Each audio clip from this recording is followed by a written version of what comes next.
and welcome to Thursday with a Friend. My name is Lawrence, or Punk with Toys, or Punk underscore. I'm sorry, a Punk with underscore toys because of some a-hole. Um, Today, my guest is Dreadnok Ryan. Ryan, how are you doing? I'm doing wonderful today, sir. How are you? I'm actually good. I was off work today. I don't go back to the 27th, so you know, I don't plan on going till 4 o'clock in the morning. But if I went to 4 o'clock in the morning, I wouldn't have to wake up for anything. So I know that's a good feeling when you don't have to get up for work that next day after going till 4 o'clock in the morning, which has happened a few times. Just saying. I've never had to go to work after being on that long, but there have been a few shows that I've been on till the late hours, or I guess it'd be the early hours of the morning. That's what makes the Saturday hangout on Oz's so much easier. I never have to work on a Sunday. But I'm telling you, man, like Monday nights are rough as hell for me because even when I'm done, I'm so amped up. It's like when I used to go to the gym at night, I'm not going to sleep. I can't go to sleep. So I need to go to the gym as it is. But at night was just awful. So anyway, before we start, there's 21 people here. Thank you. Hit that like button, hit that subscribe button. Today we're not going to be talking toys really. This is getting to know Ryan. We obviously will get into toys at some point, I'm sure. But again, if you're going to start asking questions about this GI Joe or that GI Joe, I went to GI Joe because no one's going to ask about Motu. You're probably not going to get an answer. The other thing that I forgot to do, so Matthew and Ed, if you guys get a chance, I forgot to put your links in the stream. I was off all day. You would have thought I would have had some time to do it, and I totally didn't. Great, no big deal to me. Yeah, I know, but it's all it's nice. It makes it easy because people will hear you. They're like, "This guy is absolutely awesome." I don't know why he's not on any other live shows, and I'll be like, "Hey, I don't know either." So anyway, most of the time they'll learn. Oh, he's the grumpy one who can't stand somebody when they just go on, and then he gets mad, and then he walks away for a little bit. Yeah, that's me. Well, I'll tell you what. If you can take the grumpy one away from me on this show, then it'll be something special there. I don't know if people can handle that though. Well, hey, you know what? Maybe we should have do a show together, the Grumpies.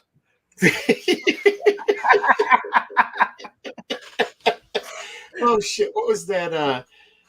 Oh, it was Jack Lemmon and Walter Matthau. What the hell was that? Grumpy Old Men. Yes. it just got brought up on the last movie one because one of them was in Christmas Vacation. I actually saw both of those at the movie theater. I didn't want to go. We went. There was a movie, and I gotta say, that was one of those ones that was an unexpected surprise of how good it actually was. And as you get older, you understand it that much more. Yeah. Yeah. Once you have kids and you just get to that age and you're like, oh, yes, that's so true now. Well, quickly, let's say hi to everyone in the chat. We have Cobweb, who's going to be a guest in a couple next month. So about 4 weeks. We got Action Figs Ed, one of the moderators, Payne's Toy Samples, who will be live tomorrow. So check out his show with Tony's Figs. We got Liquid Identity, who has been in a lot more of the streams. It's great to see you here. Tony's Figs, who I just recently mentioned. Matthew Matson, the first moderator. Again, what he says goes, both him and Ed, but we don't really have too many issues here, right? Derek Holloman, I cannot say that I've seen you before. And if I did, or if you have been, Matthew will tell me you're an idiot. He's in it all the time. Sabir, nice to see you again. I know I've seen you recently. Masterversal Toy Hunter. And I think that's about it, right? Oh, Mr. Wonderful. Travis, not that Travis, but Mr. Wonderful Travis. All right. So first, your name is kind of self-explanatory, but where does your YouTube name come from? So the Island of Misfit Toy Collectors That started with a friend of mine, Chris Fixer Johnson, and it was really just the whole where we were both at, falling out of um, just some other groups just because of some stupidity. We kind of felt like the misfits of stuff, and it's like you're a toy collector, you're treated like a misfit. So let's make a place that if you collect toys, you want just to have a good time, not deal with all the BS and the drama. Then come hang out at the island. So that's how we got started with the island Misfit toy collectors. And then Dreadnok Ryan. I've been a huge Dreadnok fan since '84 when Zartan came out, and then when the rest of the Dreadnoks came out too, because Cobra and Joe were black and white, and I like the gray more so. So I was attracted more to those outsider kind of folks than anything else. So then, is Zartan your favorite character? Absolutely, yes. Okay. All right. I actually knew that, but no, not everyone else has. So yeah. And you saw the figure, and it changed color. I remember we went to a Kresge, and if you're from Michigan, you know what those are. Oh yes, I remember. It's an 05 and dime store, and it had the figure there, and I joke like that's where I learned how to bargain, was with my mom in a toy aisle, because you have to negotiate what chores or stuff you'll do to acquire that toy, and then figure out a way of not doing it later, or doing it so half-assed that they let you out of doing it, but that's where I think a lot of us Gen Xers got that strong bargaining skill, was from negotiating in the toy aisles. But when I got the figure home and he changed color, and then the cartoon kind of drew me in, and then I found out about the comic books, and then I found Zartan's comic, and I'm like, this dude is just absolutely amazing. So yeah, dang straight. Yeah, this is the first time I've had someone from Michigan on, but then again, I don't have people on all the time. I went a half year without ever having anyone on. So yeah, I remember the Zartan. I remember that commercial. I will admit that the commercial made it change color way quicker than in real life. But the kid, you don't really realize that. And I never really cared so much for the color changing. It wasn't a big thing for me. Neither was putting the mask on, because even as a kid, I was like, can't they tell that he's dressed completely like Zartan, including his hood that he has? Like, really? Like they're supposed to be the best of the best, and they're like, a matter of fact, if you look in at the beginning of my opening, I have the classified Zartan, where he's giving directions to, or he's telling my quick kick, and I forget who else it is, where to go, and you'll see Goliath, the gargoyle in the back, going like this, the best that I could. Like, you don't see it. But as 84, I would have been 8 years old, and you didn't care. It was just like, this is a cool toy. It comes with a little vehicle, and it was all about play. And I think for us, glow in the dark is a huge thing for me. I love glow in the dark things, so it kind of just went hand in hand with that. So now, yeah, we'll get to this later, but since we're talking about Zartan, did you ever break down the chameleon and put it in that little bin once you got it together? Once, and then having to remember how to put it back together was a pain in the butt. So I think that box just sat on my shelf and probably collected like marbles, or just a clutter catch-all for it. And because the chameleon was what was super cool. Yes. I mean, I know I took it apart from time to time, but there was no reason to, because he's going to drag it. Yeah. he's going to drag that thing. It doesn't have a wheel. It has the skids on it. But I was just wondering how many people actually did that. And it just shows like Hasbro's like, these kids are so dumb. They're going to think this is cool. And let's just make it.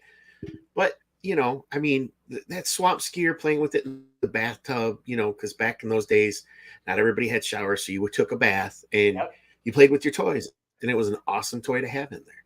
But it also kind of reminds me of the snake armor. I hated putting a figure in the snake armor because then you couldn't see the figure. Yep. So I'd leave that little piece that was already in it, since it really couldn't do much anyway. It wasn't going to change with a figure in there. So, but yeah, since you brought that up, I was just like, I wonder if he ever, because I really wonder how many kids actually broke that thing apart and we're like, you know what? Let's break this apart and we're going to do. We didn't have cameras. We couldn't do pictures back then. No one was videotaping it. So, Well, it was so different back then. I think I broke the handlebars within like a week because look, it was a cheap toy, right? And then the skis broke after a couple months. So I think, mine was pretty much held together by good intentions and crazy glue after a little while. Oh, I hated crazy glue on toys. I hated it. Oh, if you didn't do it right and then it was all messed up, then you didn't have a nice, perfect piece putting up against it. And as kids, I don't think we had anything right. As a matter of fact, you can see glue on my flag that had dropped down onto it. So now it means something to me because it happened, while I was doing it. So it actually means something to me that I actually did that. But yeah, it's I'd rather not be there. But well, and with crazy glue, I think I ended up gluing my fingers together more than I ever glued anything else together. Guess what? As an adult, it's the same thing when I try. Yeah. Except for now I know what, nail polish remover can do to help alleviate that instead of, screaming that my mom was going to beat me. Oh, I did not know that. Oh yeah. Nail polish remover is your friend with crazy glue. It'll take that right off. I did find out that acetone is a wonderful, wonderful way to clean skateboard bearings. Oh, really? Yeah. Like I had no idea. And again, off subject here. They sell this. Paul Pro sells this little bottle, and you put all your bearings on it, like in a specific way. So when you shake it up, it just kind of flows down through the bearing. And it is so satisfying when you're done and you can see all the grime on the bottom. And then you pull the thing out, it spins. You hit it with a little bit of Tri-Flow oil, and those things will keep running and running. But it's so satisfying to clean those and just watch the grime come down. But acetone, yeah, if you have bearings for anything and you need to clean them, a little bit of acetone will, which is nail polish remover. Yep. So yeah, if there's like a bearing cleaner, it's acetone. Don't spend $20 on it. Go spend $2 on acetone, and you're good. $1.99 at Walgreens, and you get like 64 ounces or something stupid like that. You're not going to run out anytime soon. Yeah, it might be pink, but who cares? I mean, Well, that's kind of funny because when I shave my head, I was just talking about this. When I was with my ex, I buy these Schick razors, and she would always buy the razors that I have because they're usually like $2 less, but they're the exact same razor except for the color. Yep, women pay more for their razors than what we do. Yeah, and it's the exact same razor other than the color, the style, the shape, the 3 blades, the exact same. So anyway, we can sit here. We're gonna get through everything. Derek here says, yeah, lots of my Joes ended up with the glue on them. It's so many. And I was pretty good with my stuff, to be honest. I kept most of my stuff in good shape, but I had a friend that would destroy his stuff. So we kind of let him ruin his stuff, other than his Night Raven. That one, he took miraculous care of that. He was like, no way I'm going to throw this. But his stuff went like down the steps. His vamp. My vamp went down the steps in my hand. But yeah, Vamp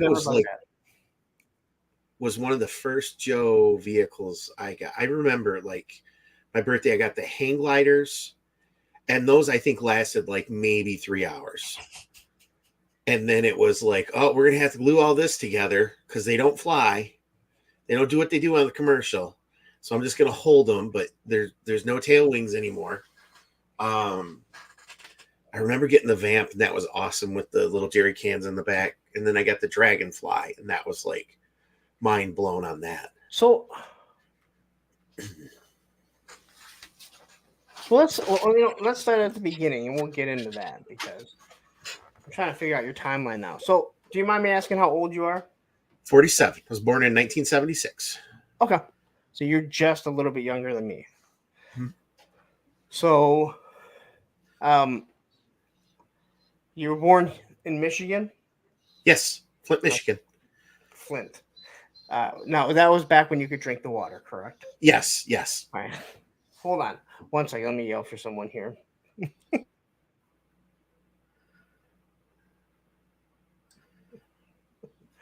Hopefully, Olivia won't come in here. Brian already got to experience it for about 15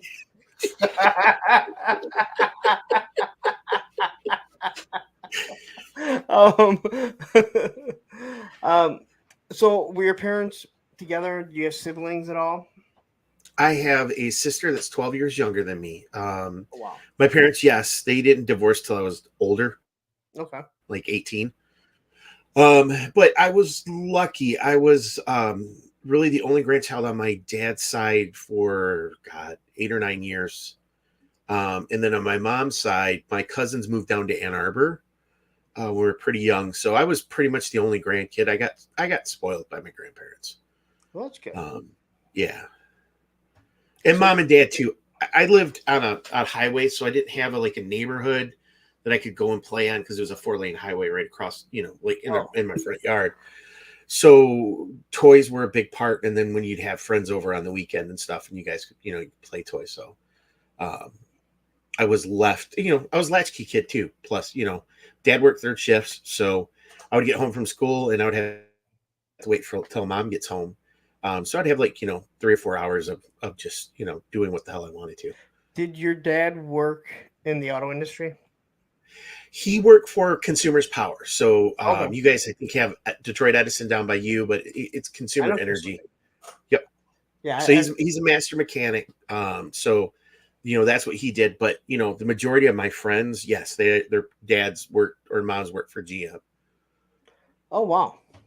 Yeah, my dad worked second shift most of my life till my mom passed away.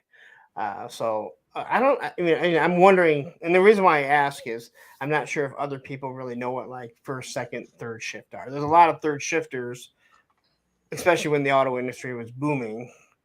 Yep. Even now, they work the midnight shift, which is such an awful, awful shift. Yep. I could not imagine it. But even my dad working, I don't think he ever worked third shift. He worked second shift a lot. And second shift's a rough shift too because at least with third shift you get out and you have like that morning you can go and do stuff and then you lay down. But second shift, it's like you don't have any of that. Yep. By the time you're waking up, you're getting ready to go. Yep. It seems like a good shift, but it's really not. If you have kids, when your kids are getting home, you're either just gone or if you live close enough, you're leaving. So, I tell people like when my mom passed away, I didn't really know my dad. They were married, and we obviously lived together, but he was always gone. And on the weekends, they spent time together. So, my parents didn't hate each other. It's kind of crazy. Well, I think for a lot of parents, and probably mine would fit into that, having that time away from each other probably helped their marriage last longer than what it did. I have to agree with you 100% because I got to say this. No, I hate making this about me or anything, but I think that one of my biggest issues, one of the reasons why my kid's mother and I split up was we spent every waking moment together that we weren't working. And she worked at my company. She worked from home. So even like when I got home, she pretty much knew everything that already happened throughout the day. She had no hobbies, and when you have kids young, when you have young kids, all you're doing is stuff with them. A lot of times your hobbies get put to the side because kids are a lot. Yes. We didn't have kids till we didn't have Dylan until we were in our 30s. So my wife, Elise, and I, we had dang near almost 10 years together before we had kids. Okay. So I think that's that, and I've accepted the fact that she's the boss and I need to listen to her, and it makes my life a lot easier. And now that I've accepted that fact, I get let out on, I can go out on recess and I get a decent allowance to buy my toys. So life's good. Well, you also work that second job in the Hasbro closet right there, so I've moved up to coffee man because of all the layoffs that are happening. They need somebody to make the coffee, so I don't have to hide in the closet anymore. Are there layoffs at Hasbro? I hadn't heard anything. No Toy Tuber has talked about it. So anyway, I'm not going to get into that shit. So we're the same age, so I can probably imagine what you first gravitated to. But do you remember the first toys that you really got into as a kid? Yes, Hot Wheels. And you're gonna laugh, but do you remember Weeble people? What? The little like wood and plastic shaped people. Yeah. Those were the first ones I had, and I got those from my cousins. My aunt gave a whole bunch of them to me. I was huge into firefighters as a little kid. Like my uncles were firefighters here in Flint, and anything firefighter was awesome to me. And then Fisher Price Adventure People came out, and that blew my ever-loving mind because they were awesome. You had the space shuttle, you had the underwater stuff. It was like, this is the coolest toys ever. So, and that started it, really. So I remember the Fisher Price Little People. Is that what? No, we always call them Weeble people, but I think you're right. They are little people, is what they call them. No, I'm sorry. I'm talking about the Adventure People. Oh, so yes. I had the blue and white boat, and I recently got that bazooka that looks like he's fishing. Then I realized I had Leatherneck. I'm like, I need to get that boat to get them to go fishing, and I went and Googled it to look it up, and of course, like as soon as it comes up, I see like the 3 divers that came with it. But the thing that I had forgotten that I had and I played with all the time was that little yellow submarine. Yes. I forgot all about it. And the moment I saw it, I'm like, I played with that so much. And I'm like, oh my God, that whole thing came together. I had completely forgot about that because a friend of mine, he had the plane and the helicopter. I had the boat and that little submersible or whatever it was. And they were so much fun. And I see that boat. And the best thing about that boat is it had a wheel on the bottom so you could roll it around your house. Yep. And it actually floated, unlike most G.I. Joe toys. Yep. And I don't care what anyone says, G.I. Joe toys sank to the bottom, except for the hovercraft and the APC. Yes. And even the hovercraft could take on water too at some point, depending if you splashed it too much. Do you remember like watching like Mutual of Omaha and watching Jacques Cousteau and all of that stuff? Yeah. Dude, that submarine came with the that solid plastic octopus and kind of like that translucent plastic. That was the coolest toy out there. It was just so cool. And they were, and again, 5 points of articulation. We didn't know what articulation was back then, so it wasn't a big deal. And for like Adventure People, like it didn't really matter, right? What were they really doing? They weren't really doing anything. You didn't need to have dynamic poses. Now don't get me wrong. Now, if you went to the 90s, you'd be like, I need my adventure person to be able to do the Baywatch dive. Like they need to arch their back perfect and then go down, and they need to be able to run with their can. But those Fisher Price toys till this day, they were built to last. I mean, you could. Yes. We were joking about having vehicles go down your stairs, but you could put like that dune buggy down the stairs and it was fine.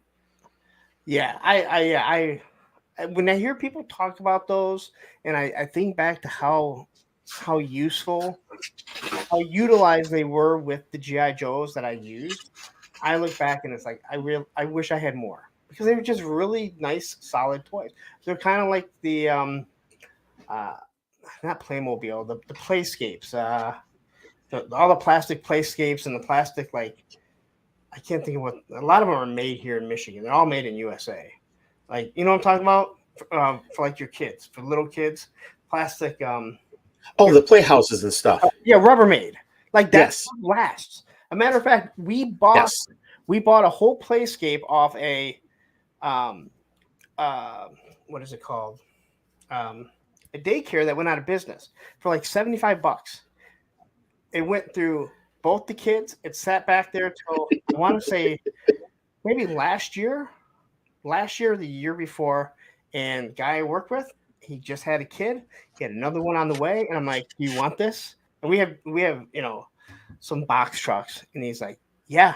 I'm like, "Come get it, man." I'm like, "Let me know when you can get it. I'll break it down the best that I can." And he has it all set up, and I'm like, "I think you can still get like the slide that's missing. I think you can still get the little slide because the big one was still there." And he was like, "Man, we were looking those up, and they're like $500-$600." I'm like, "I know, they'll last forever." Yeah.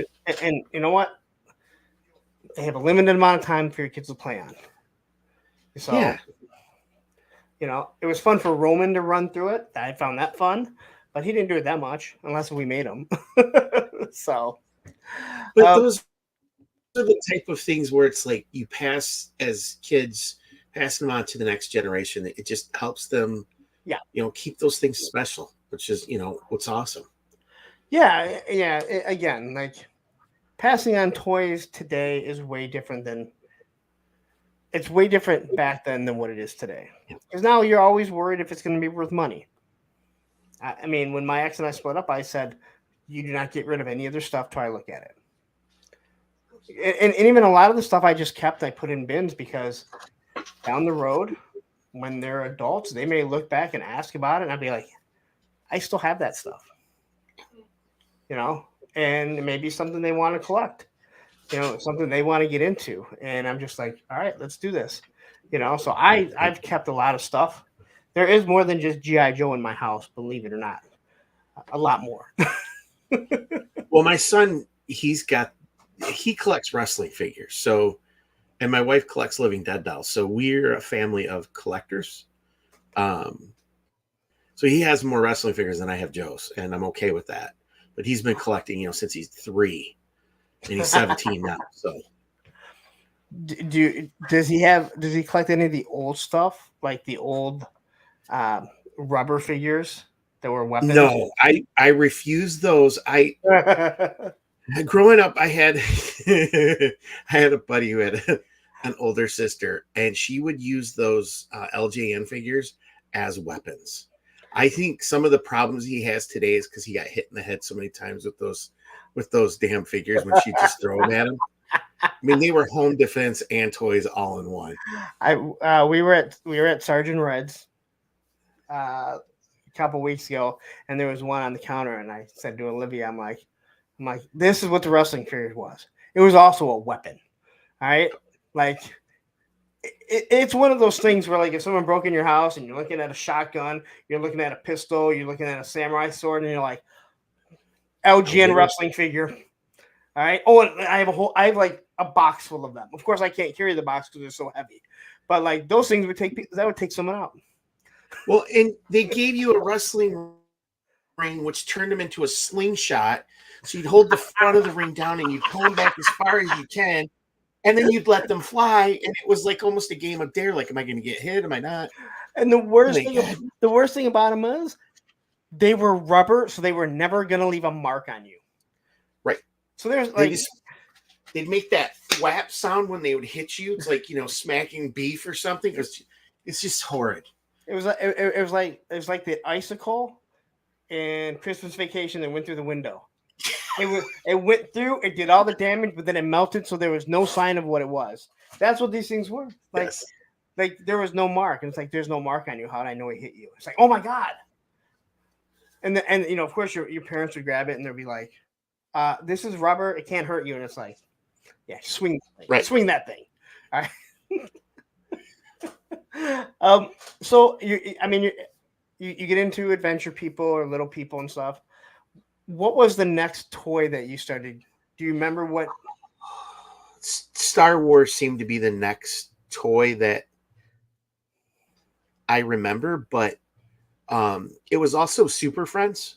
Okay. was another line that I adored. I don't know if you remember, but Fisher Price used to have those little um, record players, and you could get read along Oh, books that came with a record.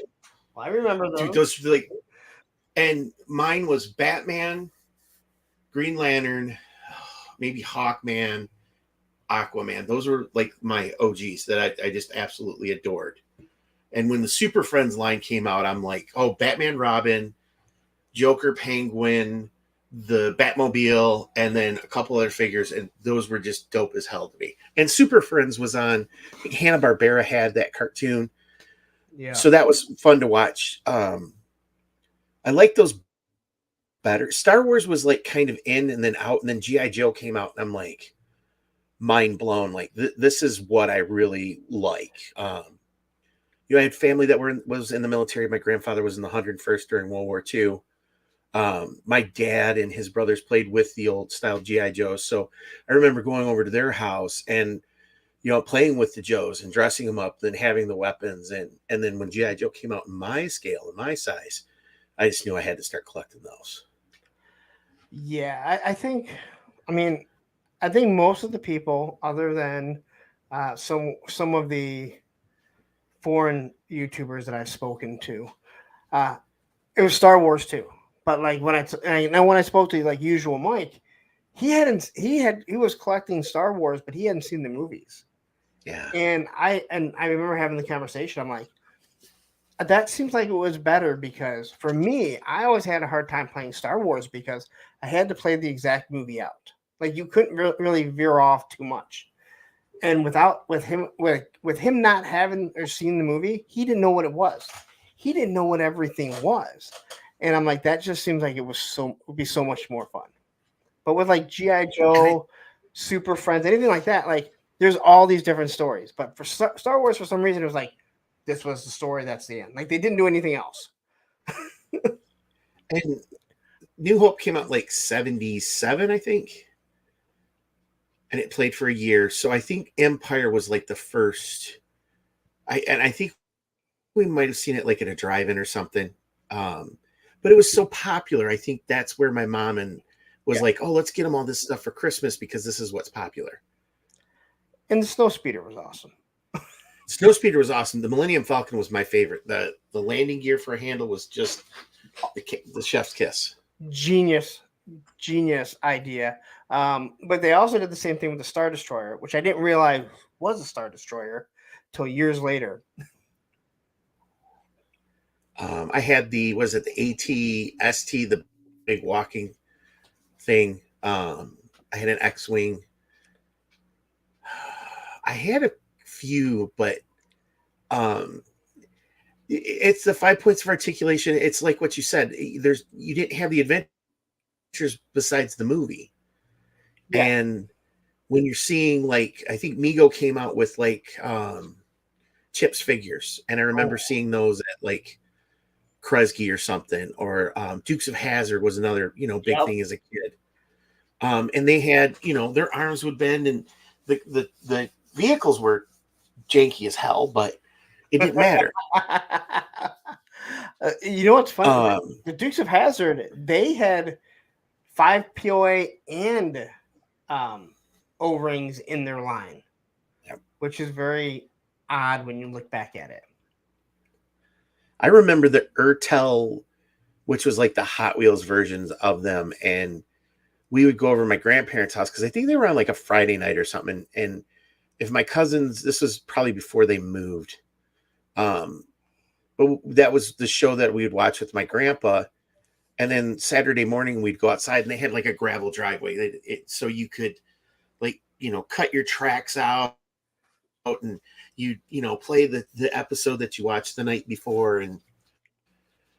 But as technology advanced and you got GI Joe with the Vamp and all the other stuff, I'm like, oh, this stuff's way better. Now, speaking of Dukes of Hazzard, do you remember?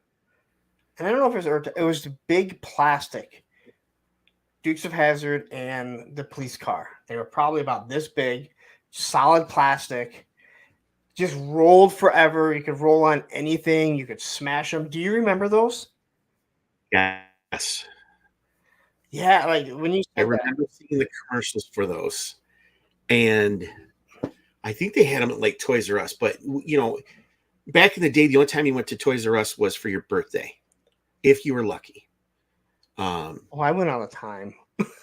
Like, I was a Kmart kid. We had a Kmart and a Kresge that was, I think, not even like a mile and a half from the house. So that's where my mom would take me. And you don't get all of the toys there, but Kmart always had a great selection of stuff. Yeah, Gay Toys had them. Is that what they were made by Gay Toys? Yep, that's a Michigan company too. Yes, it's out in Farmington Hills, I believe. Yep, they made two of the greatest non GI Joe vehicles ever: the plane and the tank. Okay, when we get off here, remind me to tell you something about that factory and stuff. Okay, I'm just gonna leave it at that because I can't talk about it on here. But remind me when we're done. This is the thing you guys all miss when we get off. Yeah, I thought about those. Me and a friend, we used to play all the time, and again, those things were so much fun. Like big giant cars, and they weren't like Tonka trucks. They weren't big and metal like Tonka. They just were super light. You just smash. It was made of that flexible plastic, and the bearings or however those wheels were created, there was no friction on them, and they would just roll and roll and roll. Yes. I'm sorry.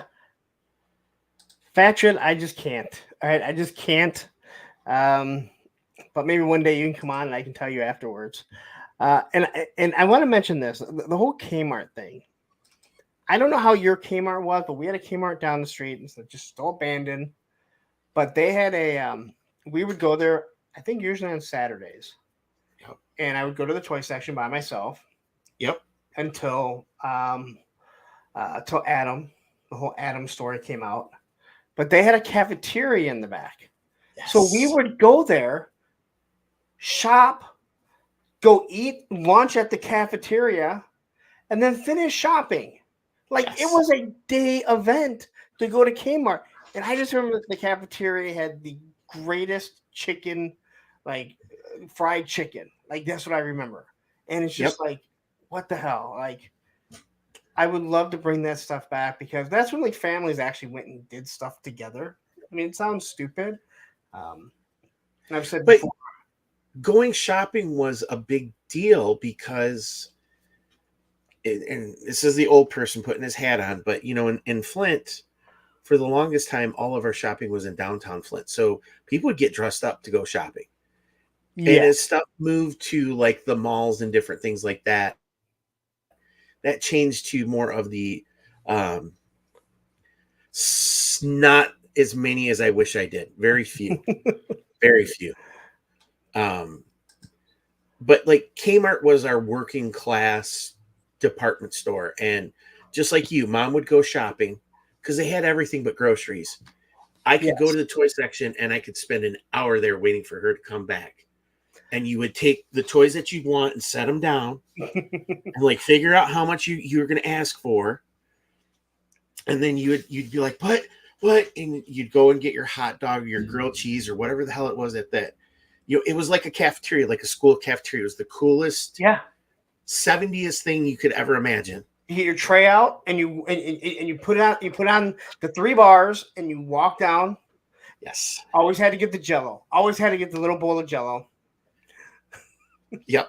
And you would negotiate still over lunch. This is a meeting. This isn't all day. This is like UN shit right here. And then mom would go and see the blue light special. All right. And she'd go get you some tennis shoes, those Keds tennis shoes, the Velcro that as soon as they got wet, they'd dye your feet blue. The polyester socks where like even in like 30-degree below zero weather, your feet are still sweating like it's 90 degrees outside. And if you rubbed them together, you could start a fire. And then you get like your knockoff clothes, and then you get like 1 or 2 Joes. You left out moon boots. Oh, dude, the moon boots were the best thing. That's another thing that your feet were never going to get cold. Yes. Unless if they got wet. If they got wet, you were walking icicles. But even if they got wet, you just pull that inner liner out, and at school, and you put it on your the boiler heater register, yes, and it'll dry out because it's just that magic material. Then you put them right back in. Oh my gosh, that's right. Yeah, you just pull out that inner liner, which would be like drenched, just drenched because so much snow would go down inside of it. When you brought up the Kmart, the Keds, do you remember the kangaroos? Yes, love the kangaroos. It had the little pocket. Yes, the zipper pocket. You could hide your Yes. money in. You always forgot you had money. And then you put it in there, and when you could try, when you remembered, you were fighting with it for an hour to get it out because it wasn't really meant to hold anything. Kangaroos, and if you guys don't remember kangaroos or roos, the reason why they had the pocket was because kangaroos have that pocket. So, And underoos. You had the underoos. So you dressed up as your favorite superhero, and it was basically just a pair of tidy whities in a different color and a t-shirt. Some came with capes, which made you doubly awesome. And then your mom would get you those long john underwear to wear underneath them. And it was like you were a superhero. It was amazing. Wow. My God, honestly, yeah, I just feel like I went. It's like, and the worst thing is you're probably doing the exact same thing that if I talk about Target or Walmart, I'm not picturing one. I'm picturing one Kmart, exactly where it was, and it never changed. I know exactly where the toy section was, exactly where the moon boots were, where those Keds were at. Like, I'm just seeing it all in my mind right now because it always stayed the same. And I never felt like I was lucky enough to be there when the blue light special went. I feel like our Kmart had blue light special going on all the time. But my funnest memories, though, is when you get drugged to the women's clothing section, because it seemed like your mom had to try on like every freaking outfit she was looking for. And you just go and hide in the middle of the clothing racks and just like pout because you wanted to be in the toy section. The feeling, and then she'd get pissed and make you sit in the cart, and you'd be like, Danger Dave trying to stand up and get it surfing, and she'd beat the shit out of you for doing it. Oh my God. Okay. We might never get out of here if we don't. I think we're up to like age 5 right now. All right. So we're like in 82 right now, guys. So we still got a few more decades to get through.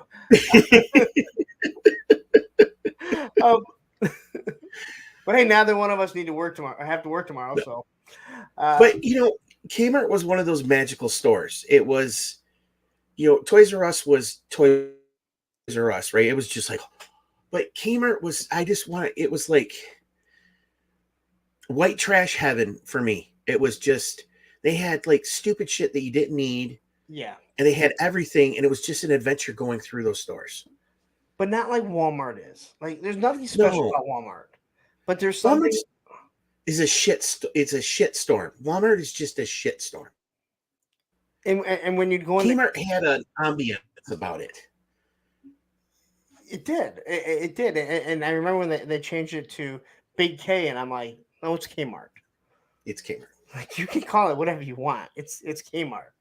It's like, I'm sorry, the State Theater is a state theater. You can call it, I don't know what they call it now, in downtown Detroit. But they changed the name, and I'm like, no, it's the State Theater. It's always going to be the State Theater. I don't know why you decided to change it.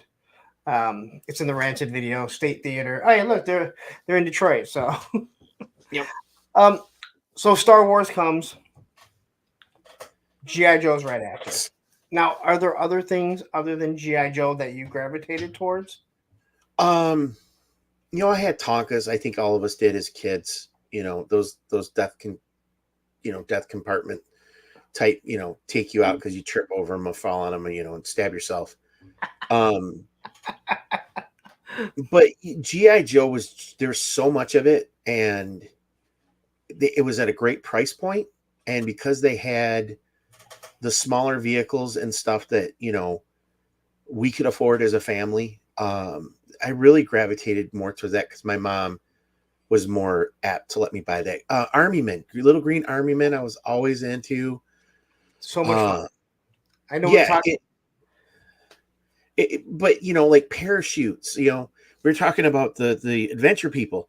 Like they had a parachutist that had cloth parachute. I was like, this is just awesome. And the other thing with GI Joe is, in Flint, this was the home of GM, right? So a lot of people may not know this, but at one point we were like 500,000 people were employed by GM or companies that work for GM in Flint, Michigan. We were a wealthy community for like a hot minute.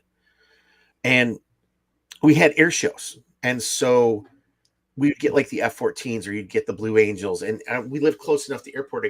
I could see them, couldn't afford to go to it, but we could see them. And I think that was a lot of the reason I was drawn to a lot of those like military type, like GI Joe. Was it Eagle Force? Those little metal ones. I hated those things. Shut up. We're done with this. Goodbye.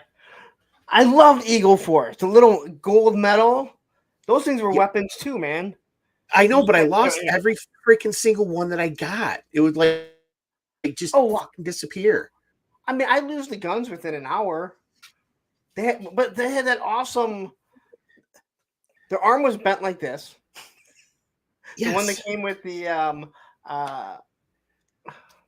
what was the machine gun? The submachine gun. The gangster submachine gun. I can't think of it. Tommy gun. Oh, the Tommy gun. I love those figures. And a matter of fact, because Fresh Monkey Fiction brought them back, but I'm like, no, I want the metal ones. First off, who had the idea to make a metal action figure that was the size of a mask figure? You want to talk about stepping on something and hurting yourself? That right there. First time I got to go to KB Toys, I didn't know there was such a thing as a KB Toy. We went to it was called the Cortland Center. They had KB Toys there, and it was like nirvana for me. I'm like, oh, this is a smaller Toys R Us. This is amazing. And I saw the Eagle Force, and they were like 99 cents or something stupid. So This is like Christmas time. In Michigan, we get a shit ton of snow. So I open them up, because you're in the car and you're opening up your toys and you're waiting. Oh, no. And I get out and I'm walking, and somehow they had fallen out of my pockets. And I could not find them for the life of me. I was devastated. And from that point on, I hated Eagle Force just because of my stupidity. But you know what? The difference with those compared to, let's say, a Joe or Star Wars Falling is they were metal. They were going to go right through the snow. So if you had 6 inches of snow, if you couldn't track exactly where that mark was that it fell, it was not going to land on top of the snow. It was going straight down. Okay, so I understand, but I love those. Again, they didn't last very long. And the gold coloring on them was just absolutely gorgeous. I mean, it was just they were so pretty, and they were metal figures, but yeah, that was the only problem I really hated about them is I lost them like literally that same day. I was so pissed. There weren't many. Like there weren't many, and they were always on the shelves. Like you could always buy one. Like they were always going to be there no matter what. But so did you ever get into like Motu, Thundercats? I think I had a couple of them, but I wasn't a fan of the He-Man cartoon came out, and then you get the figures, and you go and figure. I'm looking at GI Joe figures; they don't look anything like the cartoon. But the Masters of the Universe, I'm just like, I'm sorry, but these figures do not match the cartoon, so you need to redesign these, and I need better articulation and all of this stuff. I think I had a Lion-O, but Lion-O is like this big, and it's like the vehicles were the big selling point for me, and He-Man was cool, but they all look the same. And it was just like, eh. I got into Silverhawk. I'm sorry, factory going. Maybe a metal detector. I don't think a magnet would have helped. I don't think they were like that type of metal, though. I think they were just.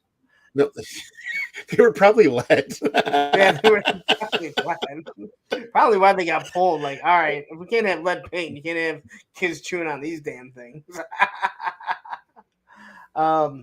Oh, wait. Yeah, But I Ed had says friends who were really, they were die cast. So yeah, so just like Hot Wheels and Matchbox.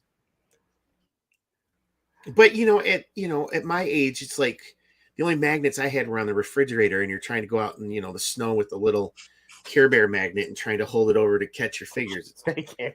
you know, this is for me to throw a fit and scream that I hated them. I just like, I had friends who liked Motu. Um, I got Moss Man. No, Moss Man and Stinkor I got for like it was Easter or what, but like Moss Man, I'm like, nope. And then Stinkor smelled like, that cheap cologne. I'm just like, yeah, no, I don't want these guys. No, I'm good. see, I remember. I mean, I had a bunch of like Motu figures. And I had a lot of Star Wars figures. The only vehicles for Star Wars that I ever had were the Star Destroyer, which I didn't know was a Star Destroyer, and the Snow Speeder. Um, and then, what are you laughing at? Uh, and then, with Motu, I had a bunch of figures, but I didn't have a lot of vehicles because everything was invested in GI Joe. And I don't remember ever really wanting like Castle Grayskull. A friend of mine, Kenny, he was big into Motu, so we go over to his house and play Motu. So I would say like I had more than enough fill of knowing the Motu figures and having them and swapping them around by going over someone's house to play because he had everything. He didn't collect GI Joe. He didn't play with GI Joe. So he came over to my house. We played GI Joe, but I enjoyed going over there because it was something different, even though I had some of the figures. Um, so GI Joe was pretty much where you landed on. Nothing. Yeah, I had requested a Snake Mountain for one of the holidays, and it was just so I could use it as like my Cobra Mountain from like one of the cartoons or something. Would have fit better. And yeah, and I remember having that and like, this is perfect. In Silverhawks, I think I tried getting into those, but it's that I'm gonna probably get killed for this, but I hate action features on toys. Like, I just don't see the value in those. I just let me play with them the way I want to. Like what? Like with Super Friends, what always pissed me off Okay. about Super Friends is the punching motion or the kicking motion. They had legs that would bend, but their arms would always stuck in these stupid poses, and it's like, this is Batman. He should be able to move his arms and stuff like that. And then you'd move it to it crack, crack, crack, crack, crack. Yes. So you could move the arm up, and then you had to move it back, knowing one day it was going to break. Or the legs. You play feature, and then leg would pop off, and you couldn't get it back on. It's like, screw this shit. I completely forgot that He-Man, like all Motu, were swung back and forth. I completely forgot that they all had that. No, I'm actually with you. I'm with you on that. And it's even worse now when you look at like Ninja Force and you realize, oh, you can't really take those things apart. That O-ring is going to snap, and it's a pain in the ass to fix any of them if you want to. Again, you can just glue it because it really doesn't matter because they don't move. No, I'm kind of with you. I was wondering if you also meant like weapons that have spring-loaded missiles and stuff. Oh no, I love those. Like, Okay. my gun collection would probably make some people nowadays like jealous of the shit I had. What do you mean gun Because collection? like all my toy guns, I had like all the good stuff: the rifles, the machine guns. I think it was called Intertech. Oh yes. Because those look real, and I remember like I want those. So cap guns, I remember I had cap guns for days. Those were the best, and not the little plastic rings. No, I'm talking the rolled kind of cap guns that were the best. The Enertech were they were the energized squirt guns that had removable magazines. Yes. I had the MP, the smaller like MP5 style. Yep. Everyone wanted the M16, and a friend of mine had the M16 because it had the big case that held all the water, and it was just the coolest water gun ever. Of course, it was supposed to shoot like 30 feet, and you realized, well, if there's wind and the battery is not fully loaded, not fully charged, it was going to Yep. So you're like you're in a fight about 10 feet away from each other. But I love and you're right. Like now, could you imagine? Could you imagine today, like the toy guns we ran around with? AK-47s look like AK-47s. Yeah. Yeah. No. It's So serious shit. my grandpa collected guns. I mean, I've been raised around them my whole life, so I have a respect for them. Like we were taught at a young age, don't mess with these, right? And he would restore them, and that was his hobby. He would collect those, and he would get like extra stocks and different stuff like that, and he would make us guns without like the ability to fire, and that's what we play with at his house. And we were lucky we probably didn't get killed because we're running around with rifles and stuff, and but he was like, this is cool, I made this for you guys, and da da da da da. It's like, all right, this is cool. He was a mechanic too, so he could weld everything together for us. And I think probably our first 3 or 4 bikes that we all had over there, he had built them. He had picked them up out of the junk pile, and he had fixed them and welded them. I had oh god, it was a big old banana seat style, pimp rider. It was with solid rubber tires, and it was just awesome. Yeah. I have downstairs. Maybe I'll bring it up for the next live stream if I remember. A pineapple grenade. Nice. Obviously, there's no explosives in it. My uncle he's a garbage picker.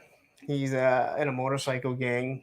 As long as I've known him, he's I mean, I could tell you stories that came out afterwards about things that he found garbage picking, hundreds of thousands of dollars on swords.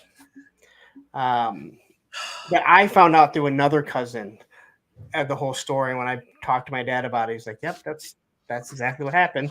But he collects stuff, and he had a pineapple grenade. I was in a GI Joe, gave me the pineapple grenade. Now, obviously, no explosives. He bent the pin, so I couldn't pull it out. Unfortunately, I played with it so much that the handle to hold it down that broke. So, if I put explosives in it, I'd have to hold it at the top, because it's not there. But I don't think there's many people that have a pineapple grenade sitting in their kitchen. I mean, you see that you always see that complaint department where it has a pineapple grenade. Every time I see it, I always push it. I'm like, it's not even a real one. I've got a real one. I know what they feel like. Oh, dude, they're heavy. They're yes. That's the one it fall on your foot and you're like, oh my god, I can't believe it. Yes.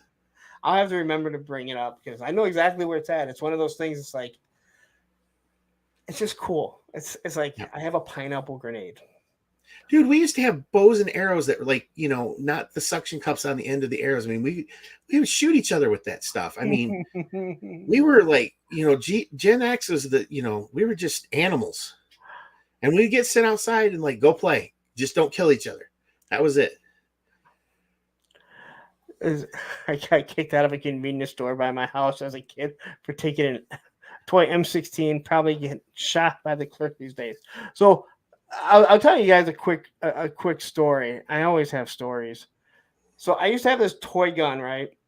And I don't know why it was in my car, but I colored the cap black with with a marker. I don't know why. We were teenagers, and we were pulling up to a friend's house, and my buddy pulled the gun out and he pointed at a little kid and he fired it a couple times. So the kid got got scared and he fell over. And we go in this house, and it wasn't really. I mean, it was a friend of mine, but more his friend, right? So when we left, he went with him, and I was going out by myself. And this is where the story gets really bad. And my ex, she's like, I just can't believe you did that. So I come out. She knew what house we went into, the mom, because the kid went and told the mom what happened, right? And it was a little kid. I mean, I would fucking kill someone if they did it to my kid. I would beat the shit out of him. I see her coming around and she starts yelling at me. She's yelling for me, right? So she's like coming at me, but she's far enough away. I'm young. I'm athletic. I see that my window is open. And you know what I say? I want to do the Dukes of Hazzard. And I go fucking running. I jump feet first into the fucking window. He's out, right? The only part that sucked was my chain wallet got caught on the lock. So I'm hanging back like this. I crank it on and I fucking take off, right? I don't know this neighborhood. And the worst part is I get to the end and realize it's a dead end and I got to fucking turn around. So as I'm driving back, I'm waving at her. Later on that night or later on that day, I call home to talk to my dad and he says, the neighbor said there was police officers here. Did you do something? And I was like, no, I know what you're talking about. And he's like, well, they left their number. They want you to call. And I remember. Yeah, I'm not going to call. They never showed up at my house because they had my license. So I remember I called. He told me he had me come down. And I remember talking to him and I told him the situation. I'm like, I have the gun if you want to see it. It has an orange tip. I had taken off that marker. So, and he goes, you know what? He goes, I carry a real gun. What do you think I would have done if I would have seen someone pointing a gun at a little kid? And I'm like, shoot him. He's like, probably. I'm like, you're a teenager. But the whole point is I saw the window was open and I'm like, I'm doing the fucking Dukes of Hazzard. And it does work. All right. Just so you know, like when you would see them dive in, I didn't even dive in. I jumped up feet first into it and fucking into a dead end. I'm like, son of a bitch. Oh, God. I laugh because we all did that as kids. My grandmother had a Monte Carlo. So, the doors on a Monte Carlo weigh like 9,000 pounds. And they're like, 7 feet long. And like, you have to be strong to open and shut this. And we just rolled the windows down and we would climb up and slide in like it was Dukes of Hazzard. Okay, well, this is what's going to make you laugh about it. This was a Buick Riviera. So it was the same body style as those Monte Carlos. Yes. But this was live. So you have the room to make jump. This was live. This was real time. I decided to do it. And you're right. If I would have seen some kid pull a gun on my kid, I would have fucking beat the shit out of him. Again, we're talking the 90s. I was a teenager. And it was stupid. But to this day, I just remember my thought process was, my window is down. I'm doing the Dukes of Hazzard. So, I live on a highway, 4-lane highway. And I would get an opportunity to go out in the front yard from time to time as a kid. And our cap guns and our guns didn't have orange tips on them. They looked like real guns. Yes. And I would be playing out in the front yard and they look like, but we never thought that. Like, we never got to that point. But, I'd see a car go by and go, pow, pow, pow, pow, all the time. Yeah. It sucks. And I understand why they have to put the orange tips on there. Right. I understand why I wouldn't even want someone with an orange tip pointing a gun at me. Because, unfortunately, our times are way different. But it's crazy to think the toy guns that we were running around with were fucking decked out in camouflage and shit. Dude, makeup and shit on our face to blend in. You would tuck your t-shirt into your shorts, slide your rifle down the back of your shirt. You'd shove your pistols in your pockets. You'd get on your bike and you would haul ass to your friends and you'd go out in the woods, some sketchy woods area, and you would play Army for hours at a time and then get back on your bikes and go home. See, I had all the guns, so everyone came to my house so they could arm up. Oh, you were Destro. Yes. You were Destro then. And I had this amazing AK-47 that was battery powered. It made a single firing shot, full automatic, best fucking gun ever. It looked just like an AK. And I remember this kid, he was mad because I would never let anyone. I always used the gun. Now they're my fucking guns, right? And I remember I threw a fit imitating him, and I threw it down on the ground, and I cracked the stock on it. So it didn't break completely off, but now it wasn't sturdy. And I was so mad at myself because I'm like, son of a bitch. Basically, I was trying to imitate how stupid he looked because he would always get mad because he's like, you're the one that always uses that gun. You don't let anyone else use it. I'm like, you guys are coming over to use my guns. I'm not Yes. going over to someone else's house taking the gun. It's my fucking gun. I never saw the gun ever again. The only gun that I liked more that I didn't have was the Commando Uzi. I had that one the one, for the the one Intertech. Yep, I that's had two of them. the tip smoked? A friend of mine had it. I was always that was like, here I am jealous of that. Like, I want that one. Value City, I think it was like $4.99. Okay, so we've established that we had issues as kids, but they weren't issues. They were great issues. So obviously, most of us we start growing up. And did you ever get out of playing with toys? I mean, you were GI Joe, guns, army men. Yes, I was a freshman in high school. I had to be. And my grandmother took me to Kmart to pick my Christmas present. And I wanted the Phantom X-19 because I was into the jets, loved G.I. Joe jets.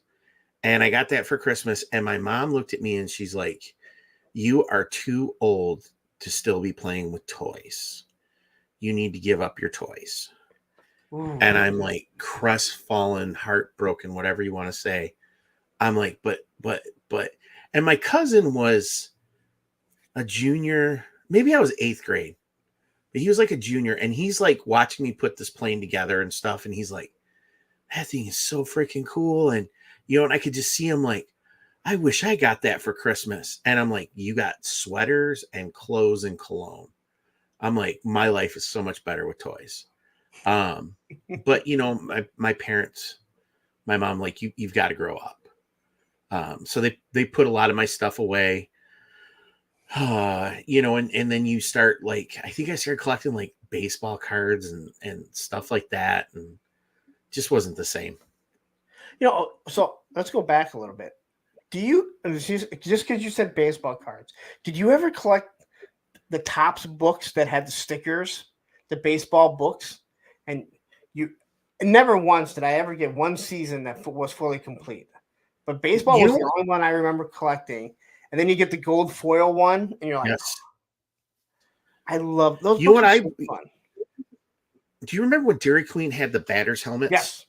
For your ice? That's the one thing that I always wanted to finish the collection. I could never get a Tigers hat. It always pissed me off. My uncle has, I don't know if he still, I would assume he does. He's a huge baseball fan, but at his old house, he had them all lined up, every single one. And I always thought it was the coolest thing. Those were so good because they were the perfect replica of the plastic ones that we would get to wear, that when we go play baseball, our parents would go, you can't wear that when you're playing baseball. Why not? Because it's not a real helmet. Yes, it is. Look. And they're like, no, it's not. No, you're gonna die. All right.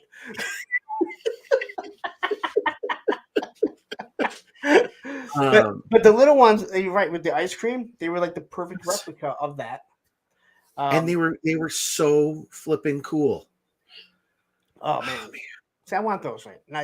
I just want to go to Dairy Queen and be like, do you have the batter's helmet?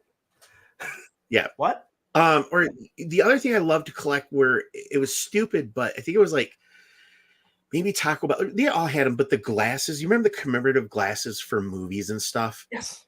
Oh, those were so cool. But I swear, if you would just like fart around them wrong, they would just shatter into a gazillion pieces. But God, I love those glasses. They were so cool. Give me 1 second. Give me 1 second. Yeah. So talk to the chat.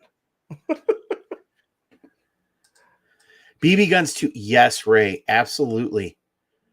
The rubber BB. I don't know if any of you guys had the BB guns that had the rubber BBs that, you could still take an eye out. Those were amazing too. Oh, yes. Pizza Hut had those great tumbler glasses. Oh, yeah. Oh, I didn't know you had all those football helmets, Tony. I thought it would just be Dallas Cowboys.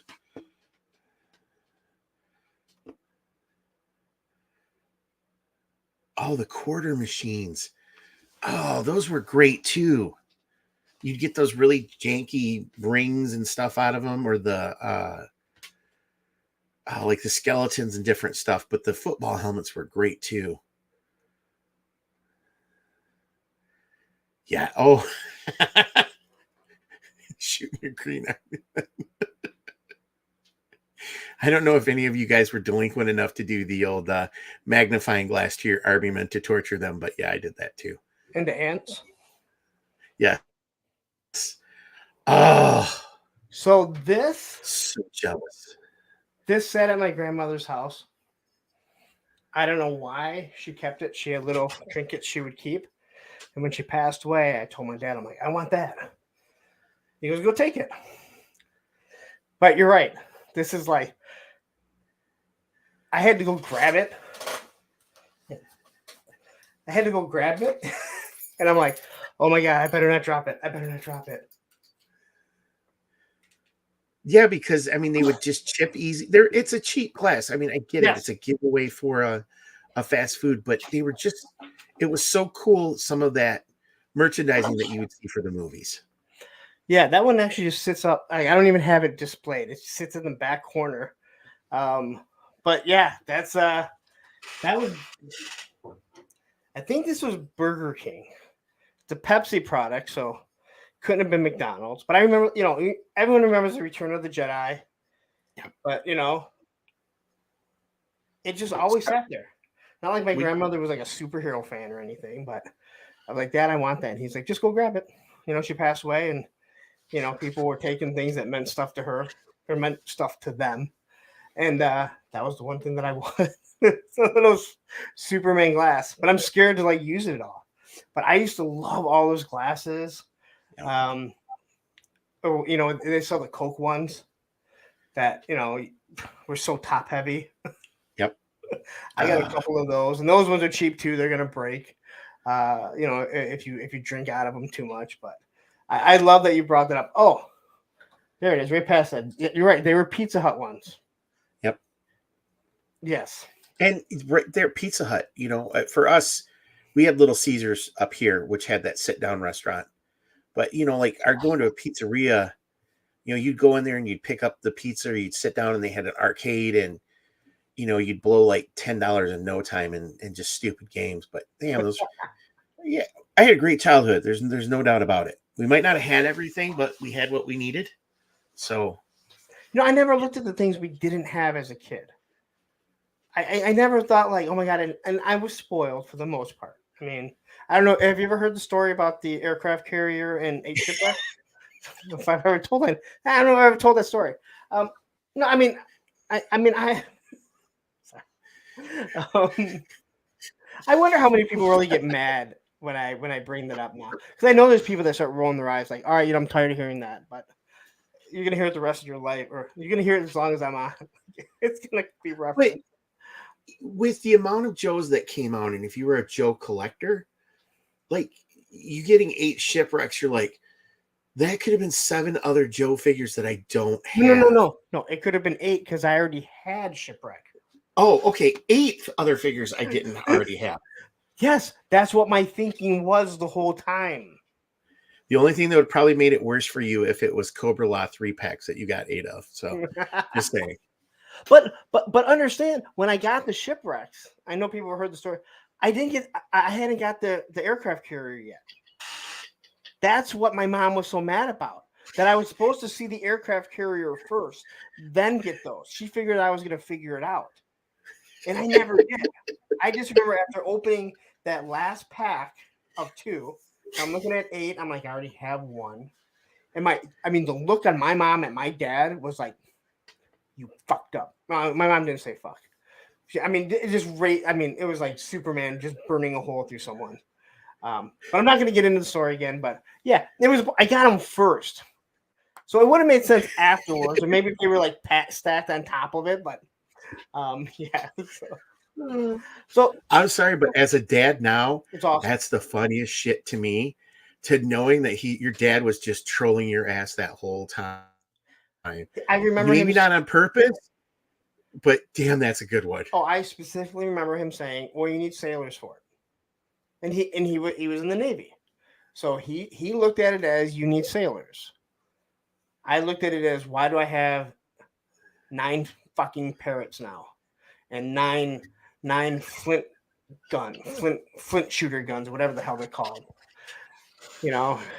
And you know what's funny? I still have 8 shipwrecks. I don't have one complete. Just out of spite, like I'm not going to complete these fuckers. You would think that I would have at least one. I have one complete gun. I have one gun where the piece is cut off. I have one poly without without his legs or her legs or whatever. And I don't have even one rope. You would think one would have survived. Like, no, that's how much I hated that figure. Although I kept the figures. My Star Wars stuff, I would take that shit apart just to see how it worked because I hated Star Wars so much. Ooh. And the action feature, whatever that sound that, like, I'm like, I hate this. Just get rid of this. Like, I'm like, this is just stupid. And my dad worked 3rd shift, so it's not like I could, play during the day with loud toys. I had to be quiet. Did I ever tell you what I did with all my shipwreck, all my Star Wars figures? No, what'd you do?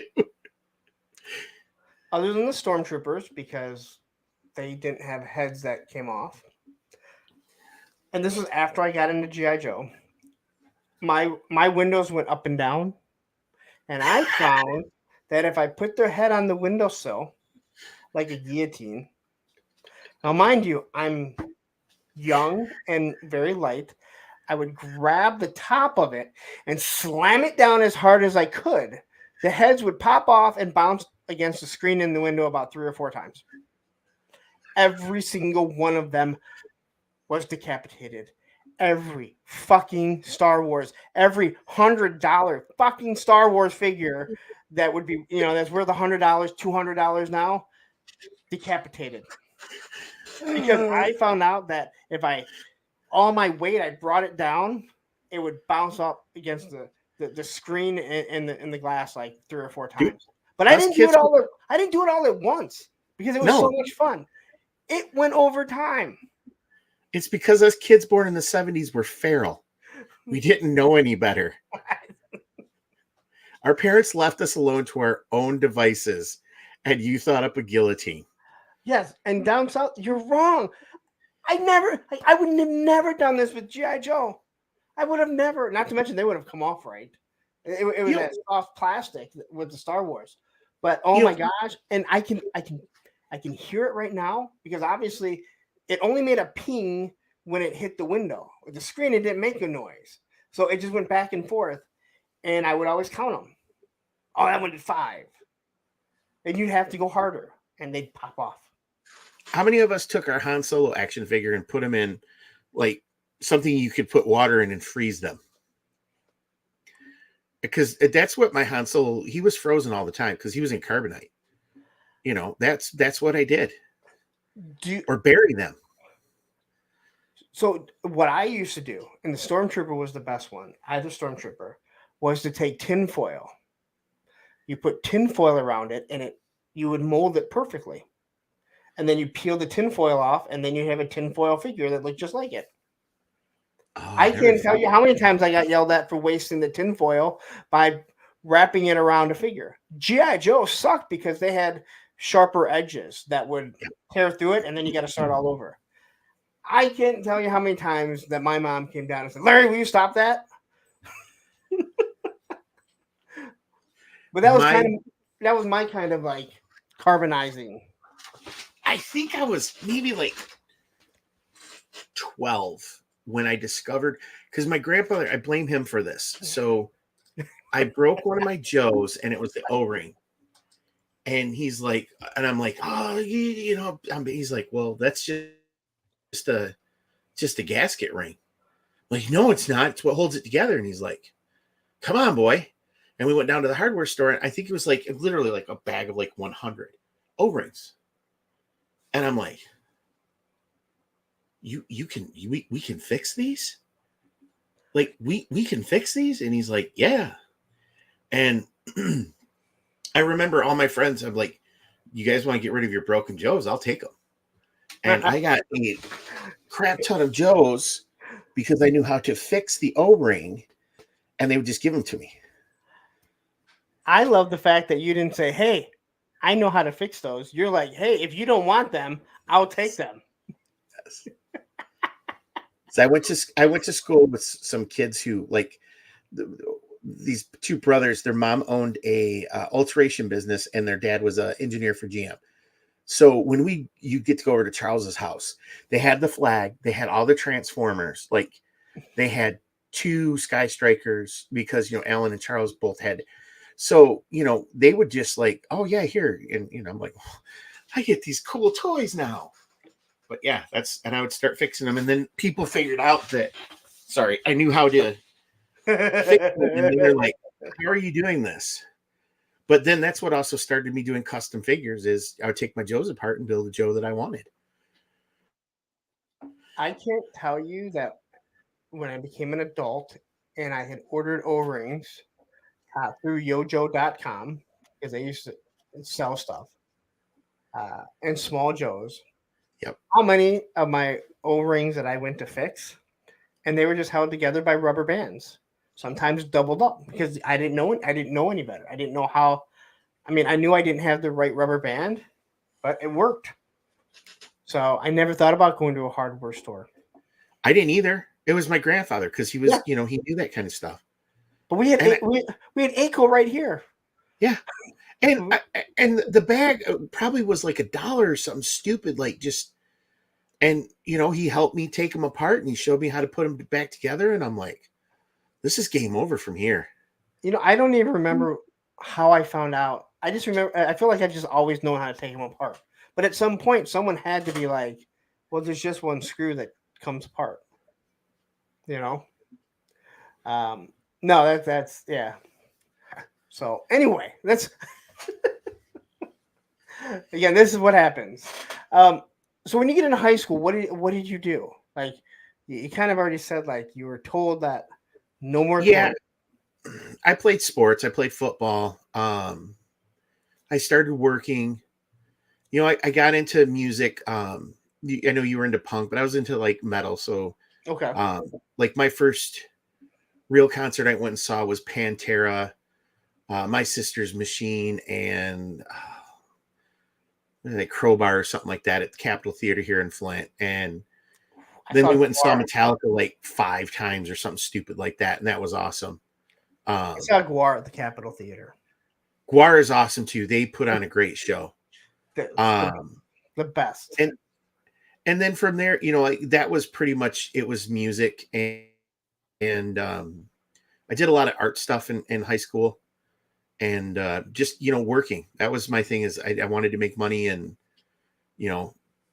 I remember though being in high school and like coming home from whatever, and then stopping like by a Meijer or a Kmart and just going through the toy aisles and being like, man, look at that. That's so cool. And, but at that point too, it was like Mighty Morphin Power Rangers and Turtles. And that just wasn't my thing.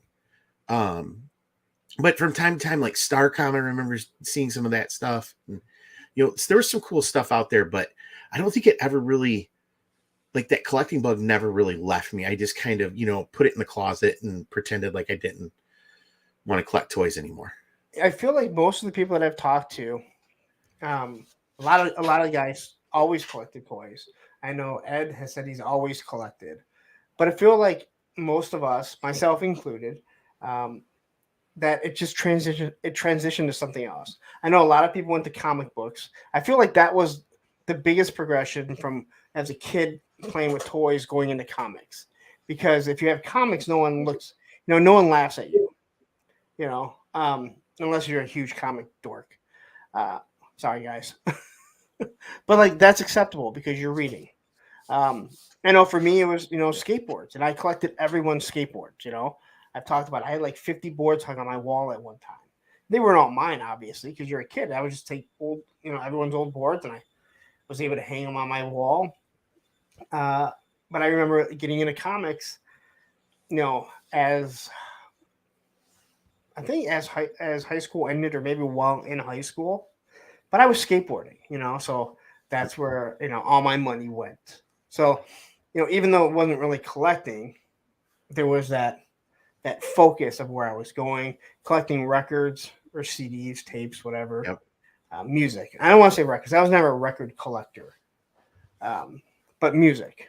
There was a day that, well, everyone here knows. There was a day where you couldn't just go, "Hey, play Pennywise for me," and all of a sudden it's all coming. We'd have to fast forward to get to the song that you wanted because it was usually like buried on the side too of a cassette that the rest of the music sucked on, and you would just play it over and over and over again until it wore out. Well, when you brought up the Fisher Price record player, I thought about the beige Fisher Price cassette player. Yes, that was another beautiful thing. With had the microphone with it too. Oh, it Yeah. was amazing. Yeah, and like you hated, like, if you had that and didn't have another tape player, you were like so embarrassed because, like, if your friends came over, you were listening to this kid thing, but it did the same thing. Yep. I mean, it worked perfectly fine. I mean, I remember all that stuff was just so much fun. Did you ever get into like video games or anything? I had Nintendo, the NES when that came out. And that was fun, but like when PlayStation and all that stuff came out, it was like, it wasn't my thing. Um, I remember, I think it was Super NES, but this was even when I was like late teens, early 20s. Like a buddy of mine, we'd play like Mario Kart. We'd get drunk and play Mario Kart, just beating the Mario shit Kart. out of each other.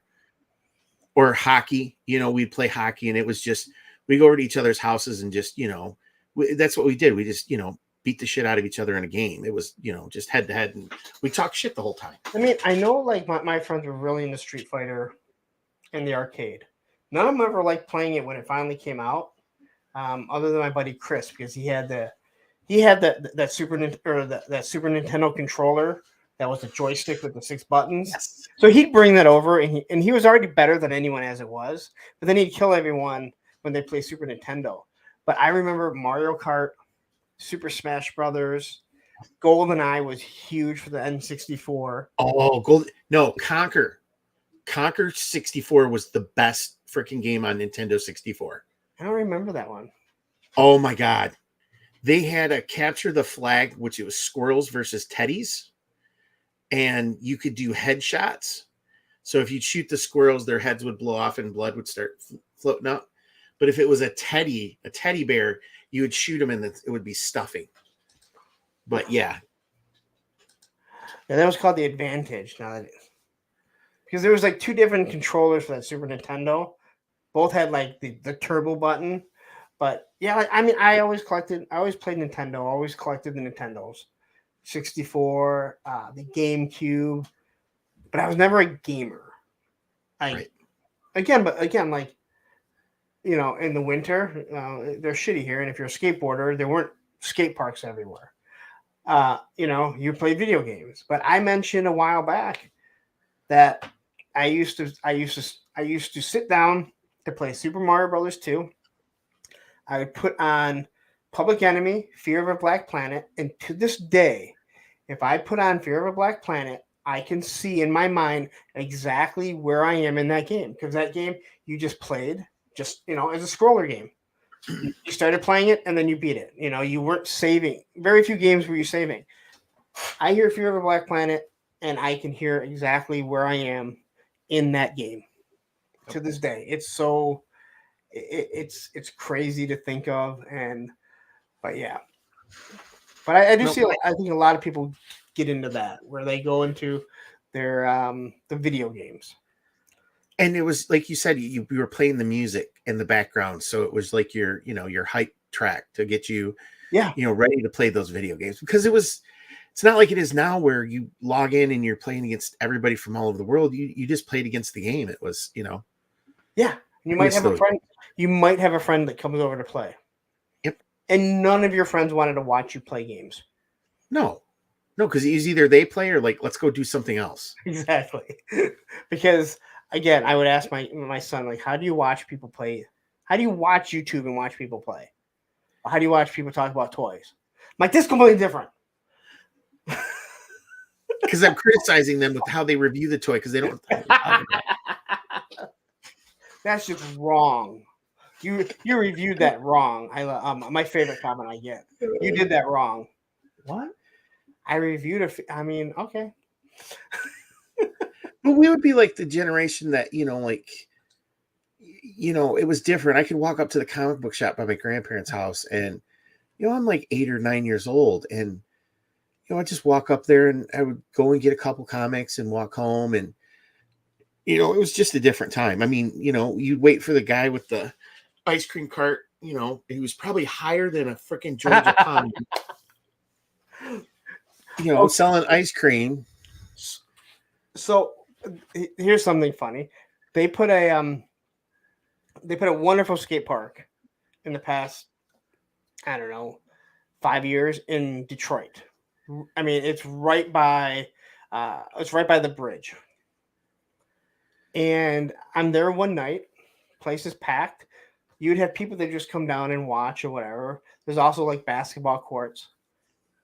And then I see this hot dog vendor there at like 10 p.m.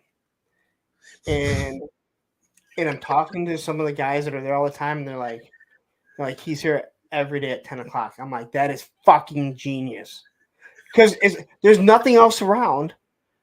You have all these stoner skateboarders, and I mean, I hate to say that, but listen, smoking pot is a huge thing in the skateboard community, as I think in any community, because every time I drive by the one by my house, the what do they call that?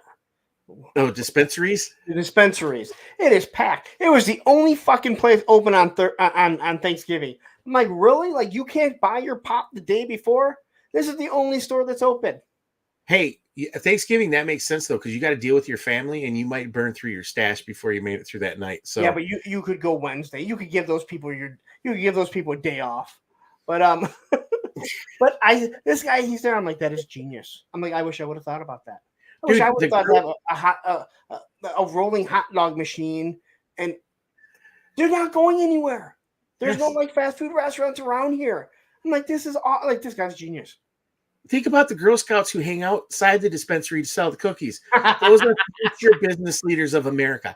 Hasbro, hire those girls right now.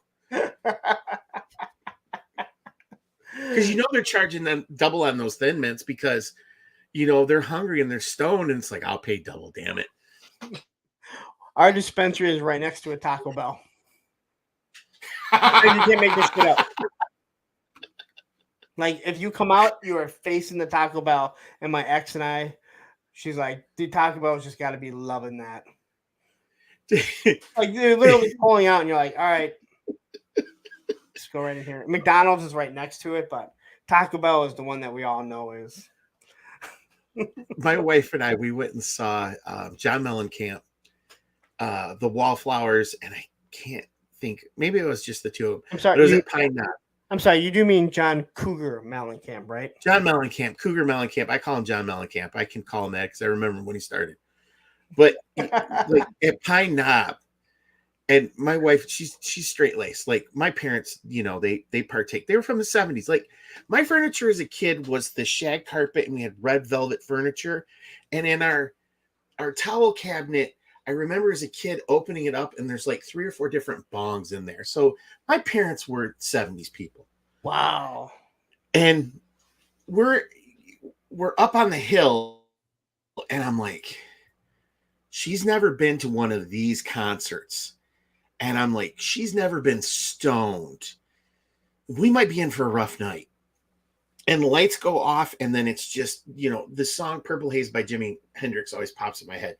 It's just like light up, and then it's just this fog. And it just you could not get away from it.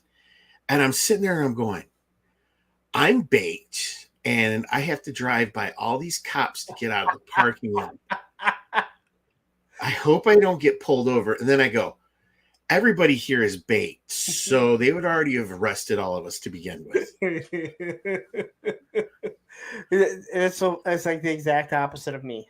There was never alcohol. My dad's, I don't know if he's ever drank beer. Maybe when he was in the military. When we'd go out to eat, he might have like a martini. He always had stingers. Um, my mom didn't drink; she smoked. That was it. There's no drugs. I don't believe. I'm pretty sure my dad's never done drugs before. And if he did, it was obviously back in the day. But I know my mom never did. So exact opposite. So for me, it was easy being straight edge. Like I never saw it in my house, Right. and even like when Susan and I were together, she would get drunk every now and then, or have like uh, I forget what drink she always would get, but like she'd get a drink when we go out to eat, but like she never got drunk. So there was never like beer or Right. anything in the house. So the kids have never really seen it in my house, or even when we were together or at her house now. So like complete opposite. There was wine, but the wine was always there because my dad used it when he made his spaghetti. It Yep. was cooking wine. It wasn't actual wine to drink. So the exact opposite. And again, I know a lot of we all had the friend that like you're like, how Oh, are you hey, like my your dad doesn't know that beer's gone. Oh my god, he goes through so many, and you're like, all right, good luck. yeah, my dad didn't drink. My mom would occasionally. My grandmother, unfortunately, was a true alcoholic. I mean, she would drink a case of beer a night. Oof. And I remember I was probably like 16, 17, and I went over to their house and I had a 40 of like, it was probably like Mickey's or St. Ides, just something that's just, you should never drink because it's like, no, like Mad Dog or something. And she's like, oh, you're starting to drink, huh? And I'm like, yeah. And she's like, can't outdrink me. And so I drank that 40 and she just kept Miller Lighting it. Bam, bam, bam. And I'm like, I'm going to get sick. I'm going to get sick. And I go in their bathroom and I just throw up, throw up, throw up. And she'd say to me, she's like, it's not fun, is it? So you need to figure out what you want to do. Like, don't be like me, basically. And I'm just like, yeah, no, you can outdrink me any day of the week. You are the GOAT. I will never say shit to you ever again. But yeah, I think more so it was just, that was how they were raised around a lot of that stuff. So, Oh yeah. I drank a lot of craft beers, for a while, but I think for the last probably 4 or 5 years, I just stopped. I just don't want to do it anymore. So Yeah. it's not fun. People can drink. Like my ex, even though she doesn't drink much, she can drink. And New Year's Eve, we're over my buddy's house, and they are drinkers. I mean, they drink, and they're big boys, especially my buddy Ryan, big boy. And they're like, dude, you can't drink with us. And she's like, oh, I can. And she drank with them, and they were shocked. I was shocked. I mean, I knew she drank. I was shocked. And then we drove home, and now, mind you, it was a literal straight shot down Harper Road. It's New Year's. It's New Year's Eve. Now it's New Year's Day, about 2 o'clock in the morning, and I'm driving, and it's already the speed limit's like 35 or 40. You gotta slow down. I can't slow down. You gotta slow down. I'm like, if I go any slower and a cop sees, I'm getting pulled over. Pull over right now. Pull over like in a CVS, all over. I'm like, son of a bitch, man. No, I don't drink, so it doesn't matter. Even when I get pulled over, Right. hey, I'd be like, just give me a breathalyzer. You're gonna see I'm. And she's like, you gotta drive slower home. I'm like, dude, you don't know how slow I was already driving. All right. Luckily, there's no one else on the road right now, but I'm like, I can't drive any slower because that's a sure sign of like that guy's drunk. Yep. And again, We've all had those nights. I haven't. So that's Yeah, you're smart. You're smarter than I. and see, that's what's funny when people would tell me like, you just never wanted to drink. Nope. Really? I'm like, what's it like having a hangover? Oh, it's like having the worst flu. Never once in my life have I been like, you know what I really want today? The flu. So no, you telling me how bad you were and how you were throwing up and you have the worst headache from this hangover, it's not making me want to drink. What's a hangover feel like? You know when you got like the really bad flu? Yes, that's what it's like. Okay, so what is the incentive again to drink? Because that doesn't sound like fun. Never No, once was I like, hangovers. I wish I got COVID. You know, that sounds like a lot of fun. I get a week off of work. Hangovers are like you got your ass kicked and you did it to yourself. And then during the night, a cat crawled up and shit in your mouth, and the Oh, cat litter's still left in there. Your head is pounding because it's going, you stupid, stupid, stupid person. Yes. Yeah, I trust. Yeah. Too many times. Too many times. But, I was young and oh, dumb, but I didn't have kids.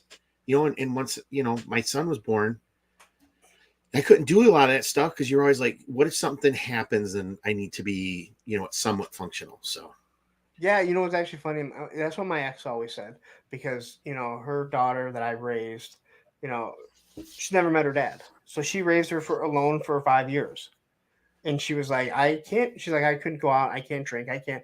Someone has to be there. So when her and I were together, she knew that I didn't drink, so she could have her. uh I can't think of the name. It's driving me nuts. like It's warming Coke or, no, the drink that all the women always get when you go to Applebee's. oh, Cosmopolitan. No, not that. It might be something. No, I don't know. Got the big top. I don't know. I don't know. But she was out. Oh, margarita. Yes, that's it, margarita. So yeah, so for her it was kind of like, yeah, I can drink a little. And I remember one day, it was even after we split up, my son saying, and he's young, he's like, "Oh, mom used to get drunk." I'm like, "Your mother's never been drunk around you." And I mean, this is at our worst time. I'm like, "Your mom has never been drunk around you, and your mom is never going to get drunk around you. Like, she doesn't do that." I'm like, "I've seen your mom drunk, but I'm like, but she doesn't do that. Um, she came home drunk. We came home drunk one day. Well, she came home drunk, but we came home, and she's like, my dad's gonna know. I'm like, oh no, he's not. She's like, no, he's gonna know. And it was when we were living with him while this place was being done. And she like walked in and she's like, I'm going up to bed. I was like, and he's like, she's drunk. She's totally drunk.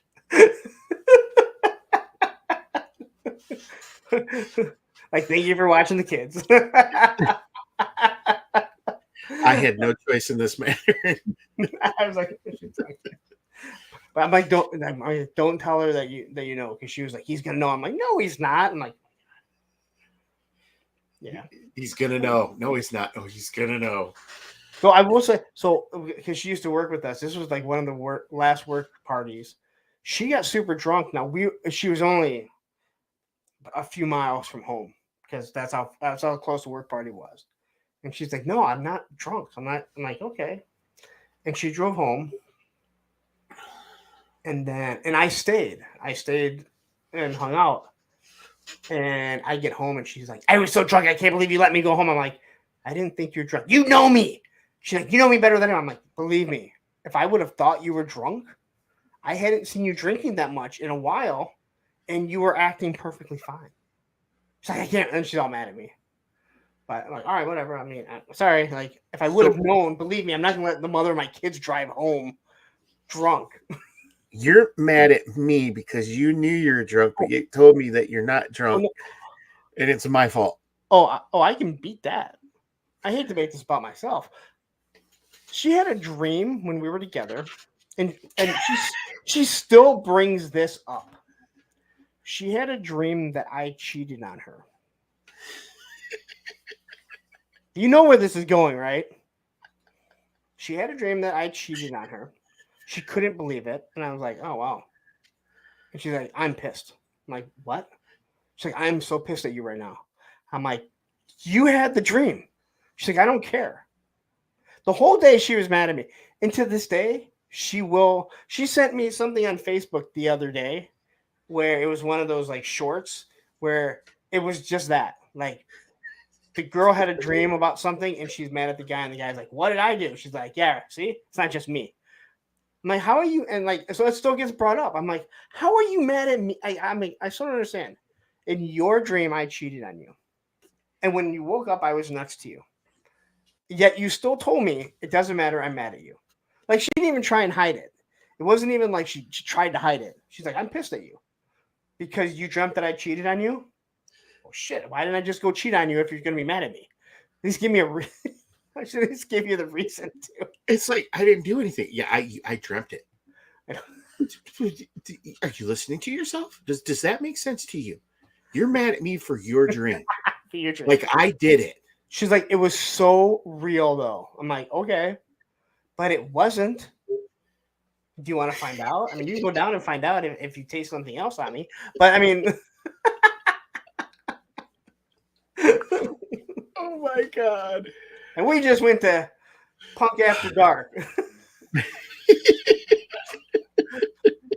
So anyway, let's get back. Man, I'll tell you what, as I've done more of these, I get more and more veered off because I'm getting to know so many of these people before. So after you graduate, you said you played sports. Did you go to college or did you? No. I was so done with school. I was like, just like I want a break. I want to go make money. I want, at that point I was like, I want my own life. Like I wanted to get out of my mom and dad's house. Things weren't good with them. And I just, I wanted to make my way. And so I had a job, like I said, for most of high school. So I did that for a couple of years. And then my mom was working for a company. It was called Handelman Company out of Troy. What was it called? And they did music, books, computer software, and videos out of like chain retailers, Kmart's, Myers, all that stuff. No, what was it called again? The Handelman Company. Oh, okay. And so I went to work for them, and I'm like, like 19. I get a company car. I'm making like 10 or $11 an hour. So I'm just rolling in the dough, right? And I work in retail stores all day long, and I'm working with music, which I love. So I did that for a few years, and then that's what kind of got me started with toys again, because I would go into these stores and it's like, I got to walk by the toy department. Oh, let's go look. And oh god, at that time, like the Attitude Era for WWE was kicking off, the NWO. That was all really huge. And I started buying like wrestling figures.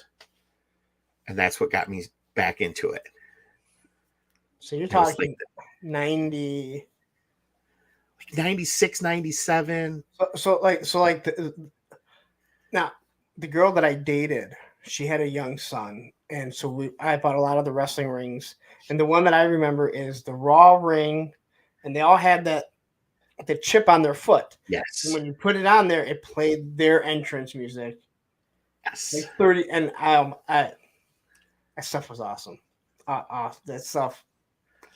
So awesome. Yeah, and it was just like I started buying a lot of that stuff, and then like WWE had their own comic books, so I found all those, and I was a huge Stone Cold Steve Austin mark and Undertaker, and they just kept getting better. The Jakks original Pacific figures are absolute dog shit. I mean, just dog shit. They didn't look like anything they were supposed to. But it was just something cool, and they were cheap. Now, were you a wrestling fan at the time? Yes, I've always been a closet wrestling fan since early in the 80s. I was never a closet one. I was never a closet fan. A lot of my friends, because I went to a Catholic school. Okay. Because Grandma and Grandpa paid for me to do that, because my dad and his brothers did too. But they weren't into wrestling, but there was a small group of us that could, kayfabe and talk about wrestling in school. But man, WCCW on ESPN, and then there was, WCW on TBS and TNT, and then of course the WWE stuff. But man, that was always the best. Well, you know what my other big story is, right? No. 93,173 people. You were there? I was there. I always tell everyone that the 93,173 people, the last three people were me, myself, and my friend Joe. Because there was the three of us that went. Yep. See, I remember because videos were finally taking off at that point, and we had gotten a VCR early. Like, my dad got us cable, and he had a buddy that worked for Comcast because we had the old knob dial, but you could take the front off, and then you could tune in all the pay channels for free. And Oh, so we wow. had that. So I had HBO and Cinemax and all of those Showtime as a kid. So that's where I learned like all my Arnold Schwarzeneggers and Sylvester Stallone's like Predator and Commando and all of those great movies I would watch during the summer because my dad slept during the day. So that's what I would do. That was my entertainment and play with my Joes. But to get back, getting WrestleMania 3 on a video cassette and watching that was just like, and it was pure magic. I still like to this day when I see Hulk Hogan slam him, I get chills. Yep. It was. I mean, again, we were talking 87 because before my mom passed away. You just think back and you weren't thinking about like how big this moment is as a kid, right? If I went now, like but you've never. I mean, again, the Silverdome could be loud. You're never. I mean, there was not a seat, and it's not like when the Lions play, because you have all the seats on the floor. There's so many more seats, and it was amazing. Like it was, and I'm not a big fan of going to wrestling shows live because there's no commentary. It is weird. WrestleMania 23 was really weird. We went to all of them. We went to almost every pay-per-view that came here. There was one that we missed. As a kid, my dad would always take us. I had all kinds of weird stories about going to them. We were at the Halloween Havoc where Hulk Hogan pushed Andre or the Giant off of Kobo into the Detroit River, and my dad's like, it's not on the river. He would have landed on the ground. Yes. and then he came back not dead with the Yeti, and they both humped Hulk Hogan. And that was the only WCW. I think it's the only WCW event I've ever been to. And my dad just going, "We're never coming back to a WCW event." It was so bad. Although in that event there is, and you'll never see it. And I remember my dad going, "You're never going to see this." There was some guy that jumped in the ring. I think he went after Macho Man, and he threw him out. He threw the guy out. I forget who he was wrestling, and then security went and got him. And my dad's like, "You'll never see that. That will be taken off. You will never see that guy running in." And I just remember them like, because I was a teenager at the time. I just remember like, wow, they're not nice to that guy. Like security is not nice. Like you step over that ring, that's different. And that's the difference between WWE and Southern wrestling, like WCW, because like Memphis and Mid Atlantic and Mid South, like those guys would tell stories of like getting stabbed and grandmas pulling guns on them because people believe that shit was real. And that's what makes wrestling so much fun is suspending that, the belief that it's not real. Like you're just like, I know it's staged. I know they have it, but I'm just going to buy into this. And it's awesome. And you know what? I know we got off track again, guys. Sorry. And even though I don't watch wrestling really today, the thing about wrestling, and I don't know who said this. He goes, the difference between us and everyone else is that Tom Cruise does not go through the airport as Maverick. He's Tom Cruise. Hulk Hogan is Hulk Hogan all the time. The wrestlers are their character their entire life, no matter where they go. It is such an odd thing to think about. Michael J. Fox, he's not Michael. He's not Keaton, the kid from Back to the Future, or Alex P. Keaton Alex from. Yeah, there's no, I can't think of anything else that is like that except for wrestling. So when you turn heel, you're heel. And when you hear all those documentaries where they talk about the old territories and how like heels and faces couldn't even be in the same hotel together because it might break things. They can't be traveling together. They can't be in the same car. Absolutely crazy to think about. Well, I mean, people still get pissed about Sergeant Slaughter, like, oh, he wasn't a ring. No shit. It's a wrestling gimmick. You know what? Fuck him. He shouldn't be part of G.I. Joe. He should be part of Cobra. He turned his back on Hulk Hogan and the USA.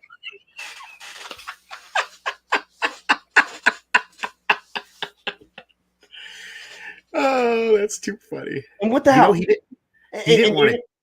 Yeah. Well, again, did you really think that I didn't know that was the Iron Sheik, Colonel Mustafa, Yes, and General Agnon? And why was the sergeant in charge of the colonel and the general? Someone explain that one to me. I can't tell you how many times I've gone on the G.I. Joe forums and said that, and people go, that's fake, right? No, he turned his back on Hulk Hogan in the USA. I saw it.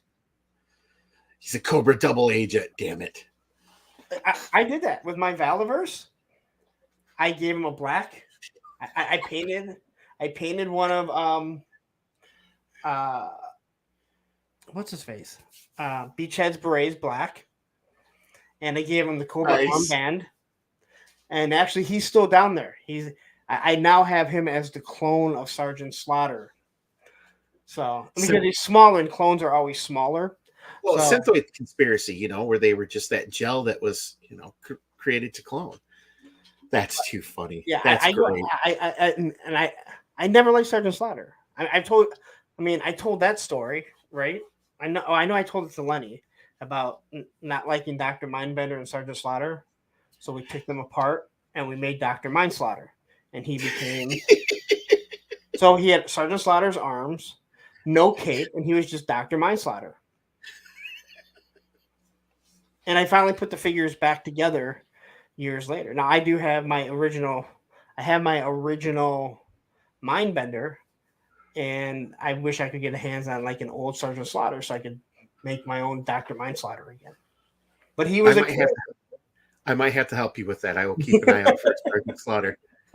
But we dumped Sergeant Slaughter and we dumped Dr. Mindbender because we didn't like them, and that was our character.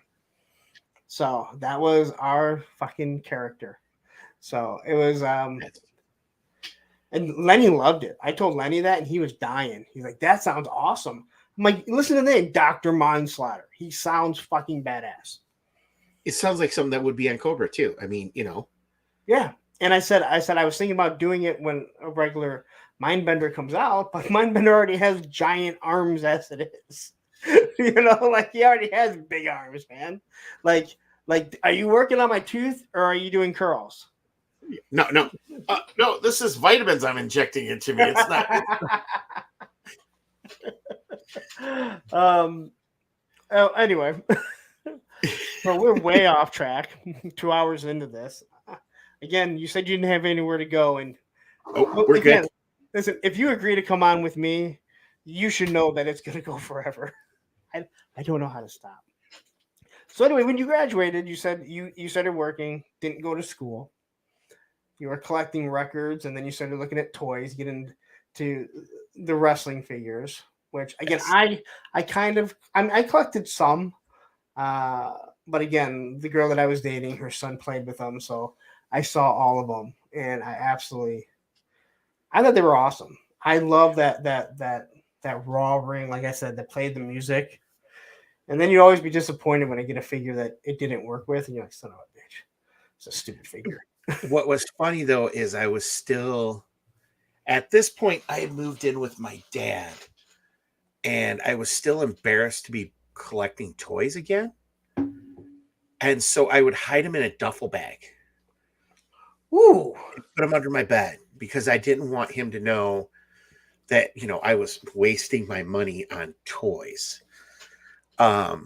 And I think like the first thing I broke, toy kayfabe on was Micro Machines had some of the Star Wars ships that came out, and I picked up a couple of those. So which ones would they have been? I got an X-wing and Now was this the Darth power? Vader ship. Was this the power of the Force or after? This would be Oh after. no, this is before all of that. Oh, okay.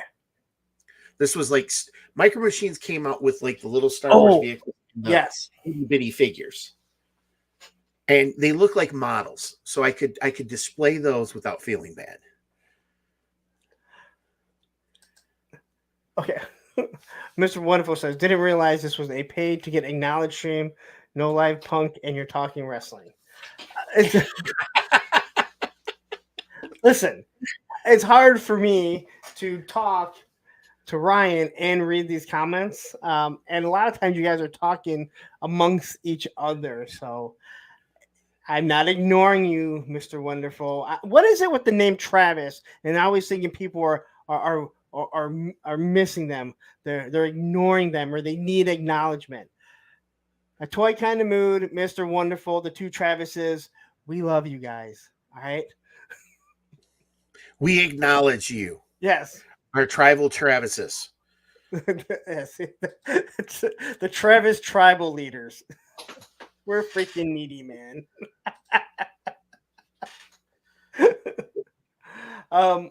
Okay, so I think I misunderstood. I heard you wrong when you were talking about the X-wing and everything, because I really got big back into it during the Power of the Force, that 95, and hey, Star Wars is awesome. I work out. This is awesome. This is two things they put together.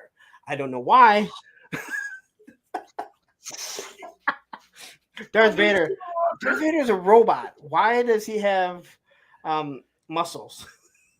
Yeah, it's like the galaxy far, far away discovered, juice, and everybody's on it. They found the home world of growth hormone, so they all like. No one realized that Tatooine was like full of growth hormone. That's what that blue milk is. Oh, look at this. The travesties. Look at that. We can have competing streams. We're the grumpies, and you guys can be the travesties.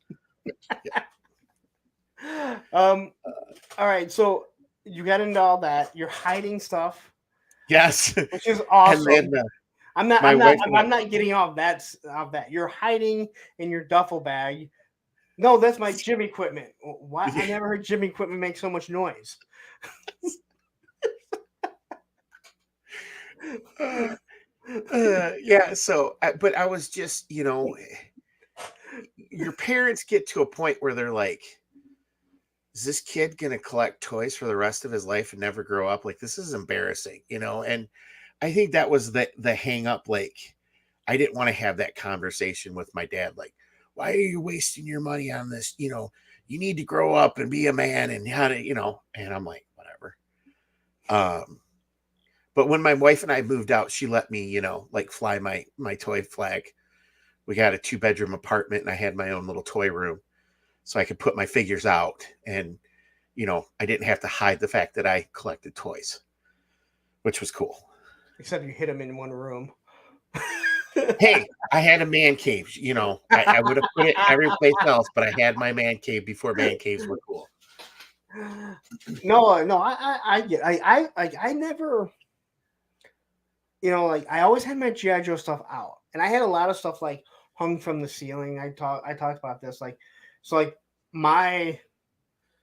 have my Tomahawk and I have my Night Raven. I screwed little hooks into them so I could hang them.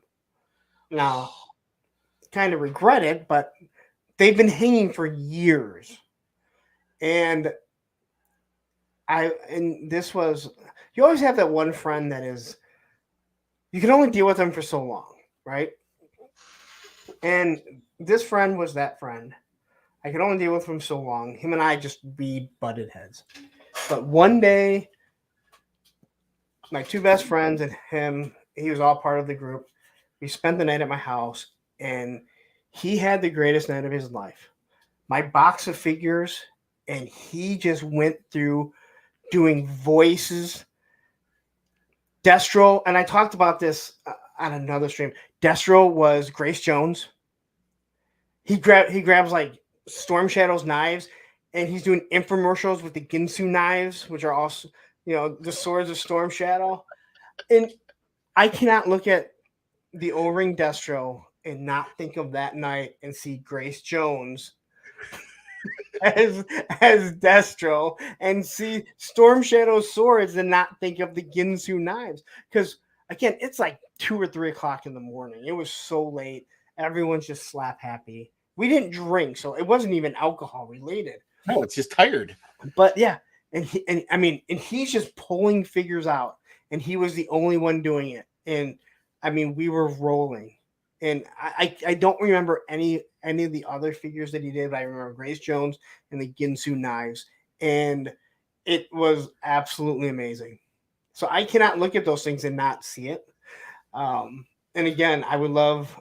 That's like one of those things. If I die, and there is someone above us, and they say, "Hey, what do you want to relive?" I'm like that.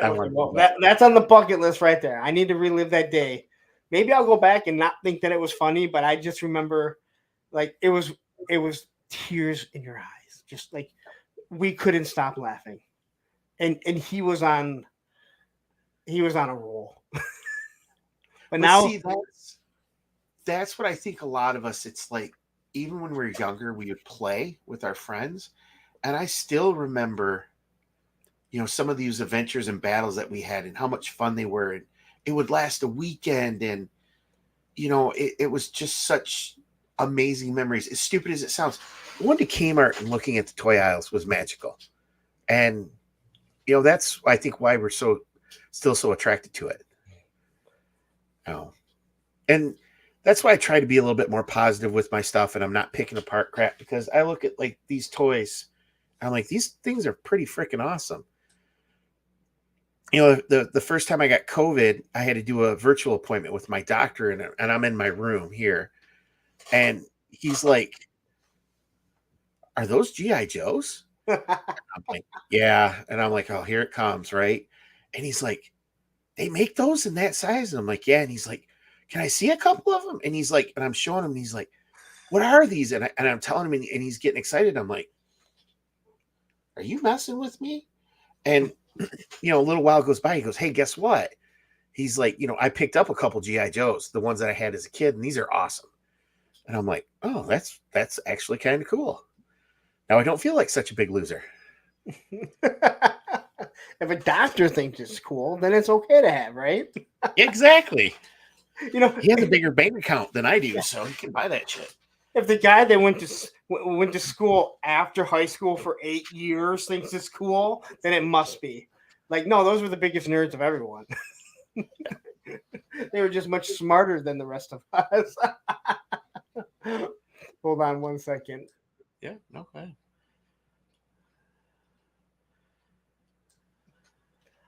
All right, let's go. Want to go out? Go see her. If it's not the girl, then it's the dog. Oh, I know. He got his bark box today, so I was like, please don't hear the squeaking going off as he's chewing on it. He doesn't like squeaky toys. He doesn't like squeaky toys. He doesn't know what really. to do. Yeah, he backs away from them. You're lucky. Mine just shreds them. I have so much stuffing for like explosion effects. If I ever wanted to continue to build them, I think I could do like a mushroom cloud by now. So, all right. So you're living with your dad. Duffel bag full of toys. I still haven't come out of the. Like, no, Dad, it's drugs. It's drugs. Don't look in it. All right, it's cocaine. Yeah, no. I'm selling steroids. It's cocaine. Then he opens it up and it's like, you lied to me. You have toys. I'd much rather if you were selling steroids or cocaine, or you had robbed a bank and you had blocks of dollars. Yeah. So but the wife let me kind of just, come out of the bag, if you would. And so I collected the wrestlers for a while. Um, and then we moved out of our apartment to our house. So I still had some of the stuff, but I ended up giving away a lot of the wrestlers that I had just to younger kids and stuff so they could have something to play with. And because I was going to grow up then, like, oh, I'm buying a house now, I need to grow up. It's that time. No more toys. And so we moved into our house, and then we get pregnant, and my son Dylan is born. You got pregnant with her? Well, yes, I was there. I participated. It was exciting, and I paid for it ever since. But yes, it was a good experience. We practiced a lot, because unlike Allen Iverson, I took practice very seriously. I know what that's from. Do you? Stream? I know there's not a lot of sports fans here. Practice? We're talking about practice. You never know when the big game's going to come, so you want to be ready. And it came for me. But anyways, and then Dylan was born, and I was given another excuse that I could go into the toy aisles again. And I changed jobs. I went to work for Verizon for a while. And that was fun too, but that was more like sales, and I was working just a shit ton of hours and all of that stuff. But once he came along, then I could start buying toys again for him. Yeah, I know. I know it. So he was really into like trucks and cars. So, Hot Wheels and monster trucks. I think he was probably 3 or 4 when we took him to his first monster truck event up in Saginaw, and he loved it. And we would do that. And then we were at Toys R Us one day, and I saw, I took a new job, and I had to go out to Niagara Falls, New York. And it was, I had a weekend off because, you'd work. And so I'm like, what the hell am I going to do? So I'm like, I'm going to go see, there's a G.I. Joe movie. Let me go watch, Rise of Cobra. And I went and watched it, and I'm like, that sucked. But there's a Toys R Us next to the movie theater in Niagara Falls, New York. And so I'll go check out Toys R Us. And I saw all the Joe figures again, the 25th and that. And I'm like, oh. And I started picking those up. That was the downhill. Yeah, I wasn't collecting when the kids were younger, but I'm on the road all day. I would stop at all the Toys R Us's, and I remember all those G.I. Joes. And there were some that I would pick up. Like I picked up the Flash. I picked up Flash, not the Flash. A Cobra Trooper. And even now, like my kids know, like we go into Meijer, we got a Target. I'm like, where's the first place you go? Toy section. Yes, because you don't know. You never know when there's that toy there and someone's going to get it before you. We can go shopping for everything else after. But you go to the toy section first, and then you decide where you're going to go from there. Well, the scalper's not going to buy 5 of that same shirt to put on eBay. I'm going to tell you that right now. Exactly. Now, the action figure, you're damn right they're going to do that. That's the perfect way to look at it. And there's a story about the Baroness and the coil cycle that my kids know all too well. When that was super hard to get.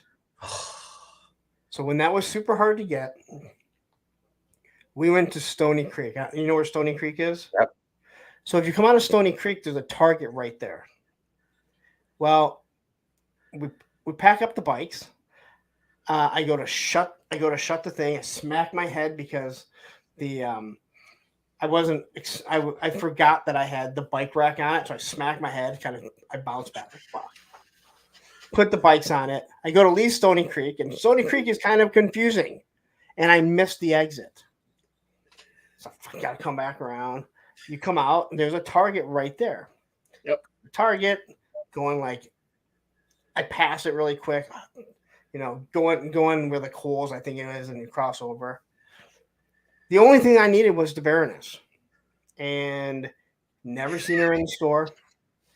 And myself, Andrew, and Olivia are with me. We're walking, come around the corner, guys fucking holding it. The only one they had. And I'm like, hey, I go, are there any more? Nope. I go, by any chance you don't happen to have another one? Like you'd be willing to give that one up? And he's like, no, I've been looking for this. And my kids are like, if you wouldn't hit your head on the bike rack, if you would have gotten out, we would have had it. I'm like, shut up. And I'm just looking at this guy like seriously, like those chain of events led me to not getting it. Now, it became really easy to get. Yes. Not only did I get one when they all went back up, I complained about the breaker having loose legs, and guess what Hasbro sent me in replace? Of course, course. Psycho. Yep. So then I have two. I don't even want the one, to be honest. I don't even like the stupid bike. Now I have two of them, but anyway. So yeah, like you said, always go to the toy section first because, like you said, yeah, the scalper is not looking there to grab that shirt there and turn around and sell it on eBay. It's the truth. Go to the places you know that people are going to pick over first. But yeah, so that started, and I was in package collector for a lot of those 25th anniversary, and then my son and I found the G.I. Joe Berg channel on YouTube, and I watched like these, South African guys playing with their toys again, and I'm like, that actually kind of looks like fun. Now, by that time, I had amassed a little collection of 1/18 stuff. eBay was my friend. Yeah. And Dylan watches a lot of that stuff, and he's like, well, can I play with your toys? And it's like, no, these are collector items. You're not playing with my toys. They're. He's like, but Dad, they're toys. And I'm like, okay, fine. You can't play with the weapons, though, because I don't want you to lose the weapons, and blah, blah, blah. And he's just like, fine, whatever. Now, and he's playing with them. How old is he at this age? Probably like 5 or 6. Okay. And, he's having fun with them, and I'm watching him, and I'm like, oh, I'm that guy. I'm like, here, bud, these are all the missiles that go on my Sky Striker. Go have fun with it. Just be cool with it. And he went and played. And then I had some snow vehicles, and he went outside and he played for an hour and a half with all my snow vehicles, and he lost a missile, and he's like, I'm so sorry I lost the missile. I'm like, buddy, I can get another one. But it's like, that's what it was all about, the playing and watching him have fun with it and stuff. And I'm like, okay, I get what this is really about now. So, yeah, you have the flag. You want it out. And Andrew was into Avengers and the 4-inch Avenger figures. So I put it out there, and I remember him saying, he's like, do you care if I play it? He's like, do you care if I act like this is the helicarrier? I'm like, it's your imagination. You do what you want. And I had given him, and I would give him certain vehicles. There were some things that I was not going to. And one of the vehicles I had given him was the Conquest. Yes. And I told him, I said, listen, I go, I don't want these toys to break, but if you break them while playing with them, I'm not going to be mad. But if I find out you're smashing them and being rough with them and throwing them around, then I'm going to take them away. And I will never forget, I came home, and he was still very little. And he was like, and Susan already told me that something had happened. I was like, okay. And he's like, I broke the plane. And I was like, well, what happened? And he goes, well, I was playing with it, and I flipped it upside down. And if you remember the Conquest, the back tail pieces, mine was super loose. I mean, it's always loose, but mine was super loose. It came loose, and it fell, and part of the tail wing chipped. And he's like, I'm so sorry. I'm like, were you being rough with it? No. Were you mad? Were you throwing it around? No. I'm like, then don't worry about it. I'm like, they're going to break. You're playing with them. You know, that's why so many of my toys broke. And, you know, I tried conditioning like, hey, toys are going to break, especially these things. They're 30 years old. But if you're not being rough with them when they break, then we're fine. But if you're mad and you're smashing them, if you're doing what Chad did, where he took his X-wing and chucked it at his and his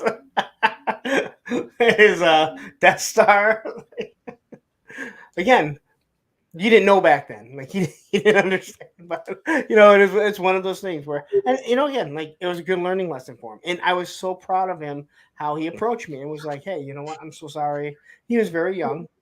I don't think I get that out of him today, but 17 is a lot different than 5 or 6 or whatever it was. But even to this day, he calls it the helicarrier. Like he can't get that out of his head, calling it the helicarrier. Yep. I'm like, it's an aircraft carrier.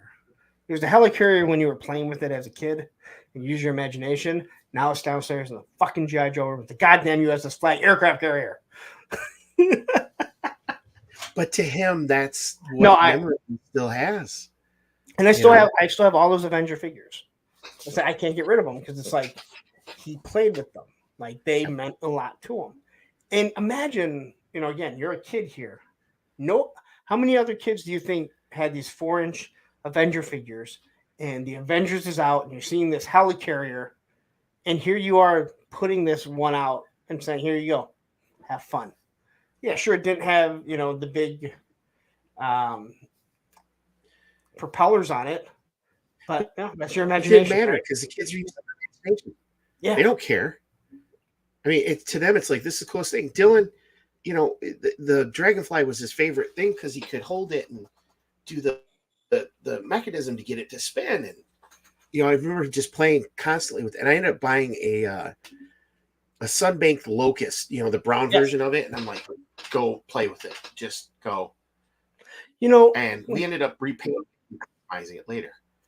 You know, speaking of, you know, the Dragonfly, you know, they were so worried about Ralphie shooting his eye out with a BB gun.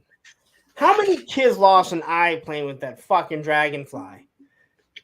All right. And if one person here says, "Oh, I never hit myself in the face," no, bullshit. We had arms this long, all right, and we as fast as we could, and our thumb would always slip off it. And no, it was the kid who'd get it going really fast and go, you know, you're like, why'd you do that? I just wanted to see what would happen. Yeah, down south. Yeah. Hey, it had orange rubber stoppers on the end. It sure did. Oh my gosh. I love that helicopter still to this day. You know, I'm glad they removed that on the classified one.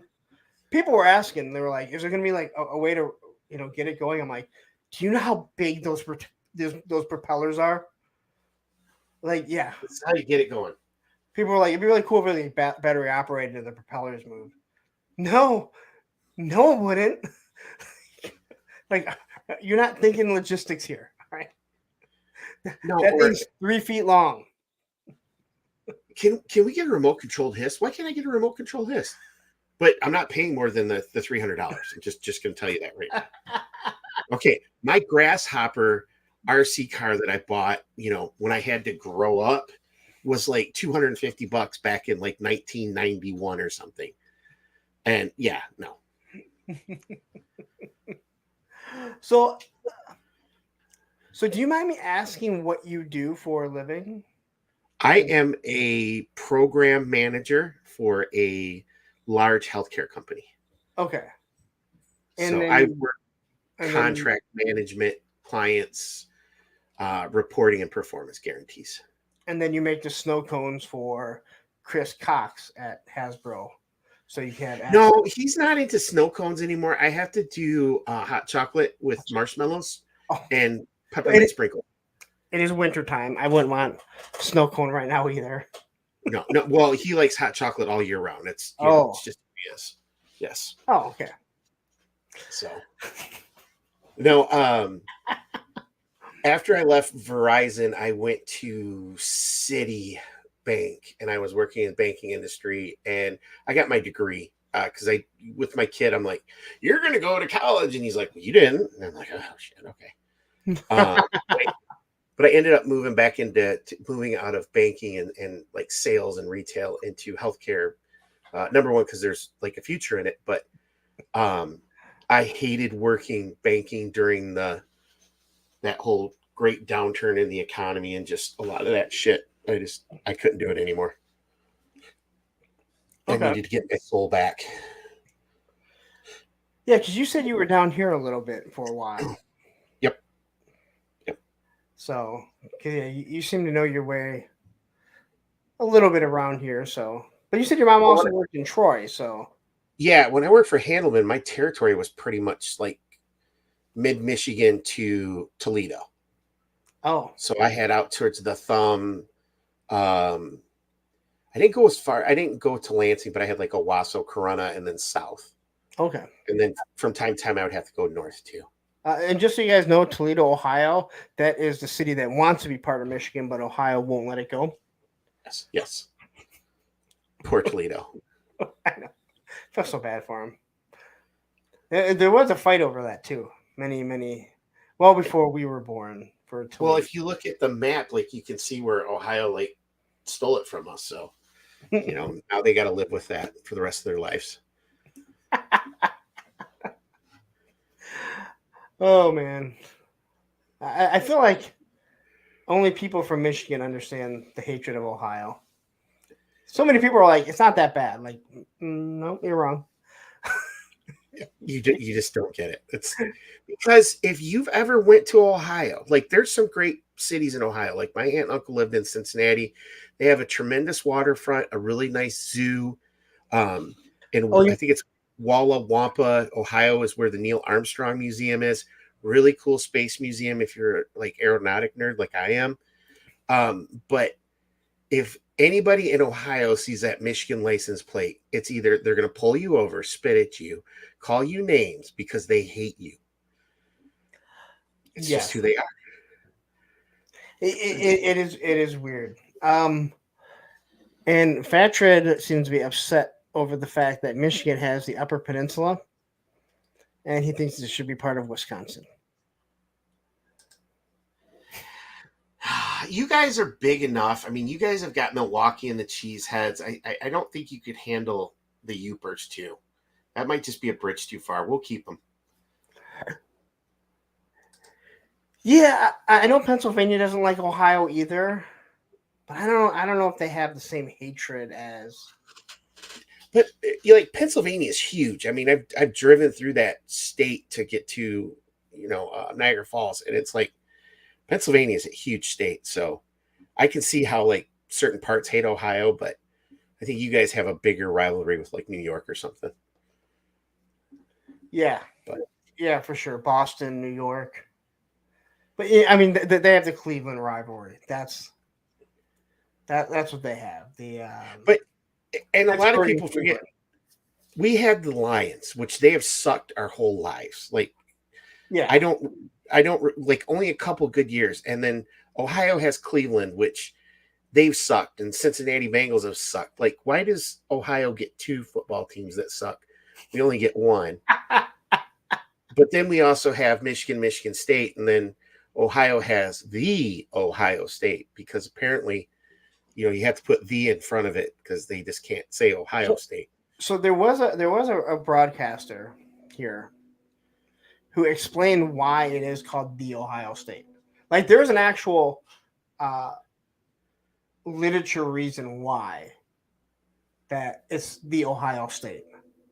And I don't remember what it was, but he broke it down, and he's not from Ohio State, and he doesn't like them, but he's like, there is a reason. I forget what he said, what it actually was, but there is a reason why the way that it's pronounced. And I don't ever want to put, I don't ever want to, I'm never call it the Ohio State. It's just Ohio State.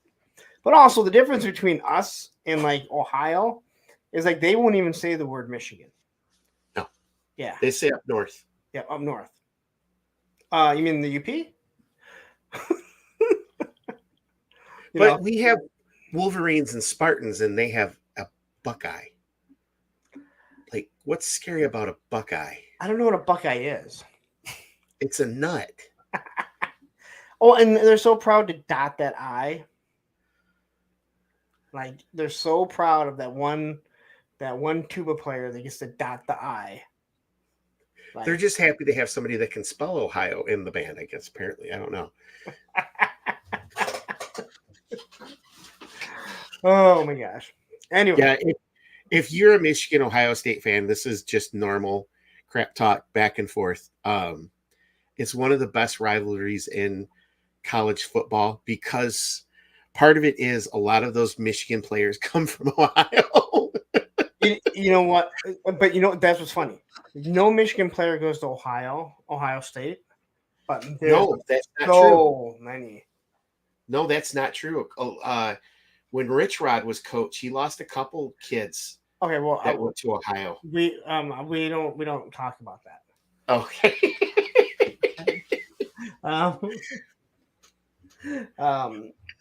You know that the movie Encanto. What is it? We don't talk about. Who is it here? People don't. Brady Choke. Well, no. The movie Encanto. We don't talk. Oh God, I can't think of it. We don't talk about. Oh, Olivia will know it right away. Bruno. We don't talk about Bruno. Yeah, we don't talk about Rich Rod. Like that never happened. Like see, Matthew came in right as I got it. Rich Rod was like Fredo from The Godfather. Just saying.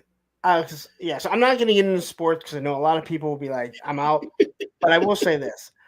When he got hired, Killer Kowalski was on the radio at the time. And he's a Lions beat writer. But he 97.1 The Ticket were you listening to by chance? I do now. I was actually in a fantasy football team with him when he died. Okay. Like we had the draft the day after he died. Oh. Dude, yeah, it was. I'll tell a quick story about that.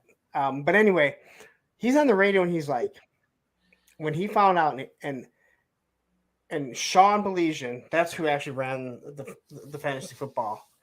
He was like, he told him, and he's like, okay, he really runs a 3-3-5 defense, and he's like, yes. He's not going to run that in the Big Ten. Yeah. And sure enough, he ran this 3-3-5, which everyone just ran all over him because it was meant for lower schools, and he just got killed. Yeah. So Killer Kowalski, yeah. So big guy. I mean, he was huge. So I was in a fantasy football league with him, Sean Belizean, and they added someone. We had 12 teams. They added a 13 team. And Killer was like, we're not doing odd teams. We need to have a 14 team, which is just too many. All right. 12 is perfect for fantasy football. So we add a 14th team. And then Killer fucking dies the day before the draft. And we still did the draft. And we did it at Sean's house. And Sean was like, nope, he would want this. Like he would not want people to sit around, moping about him and everything like that.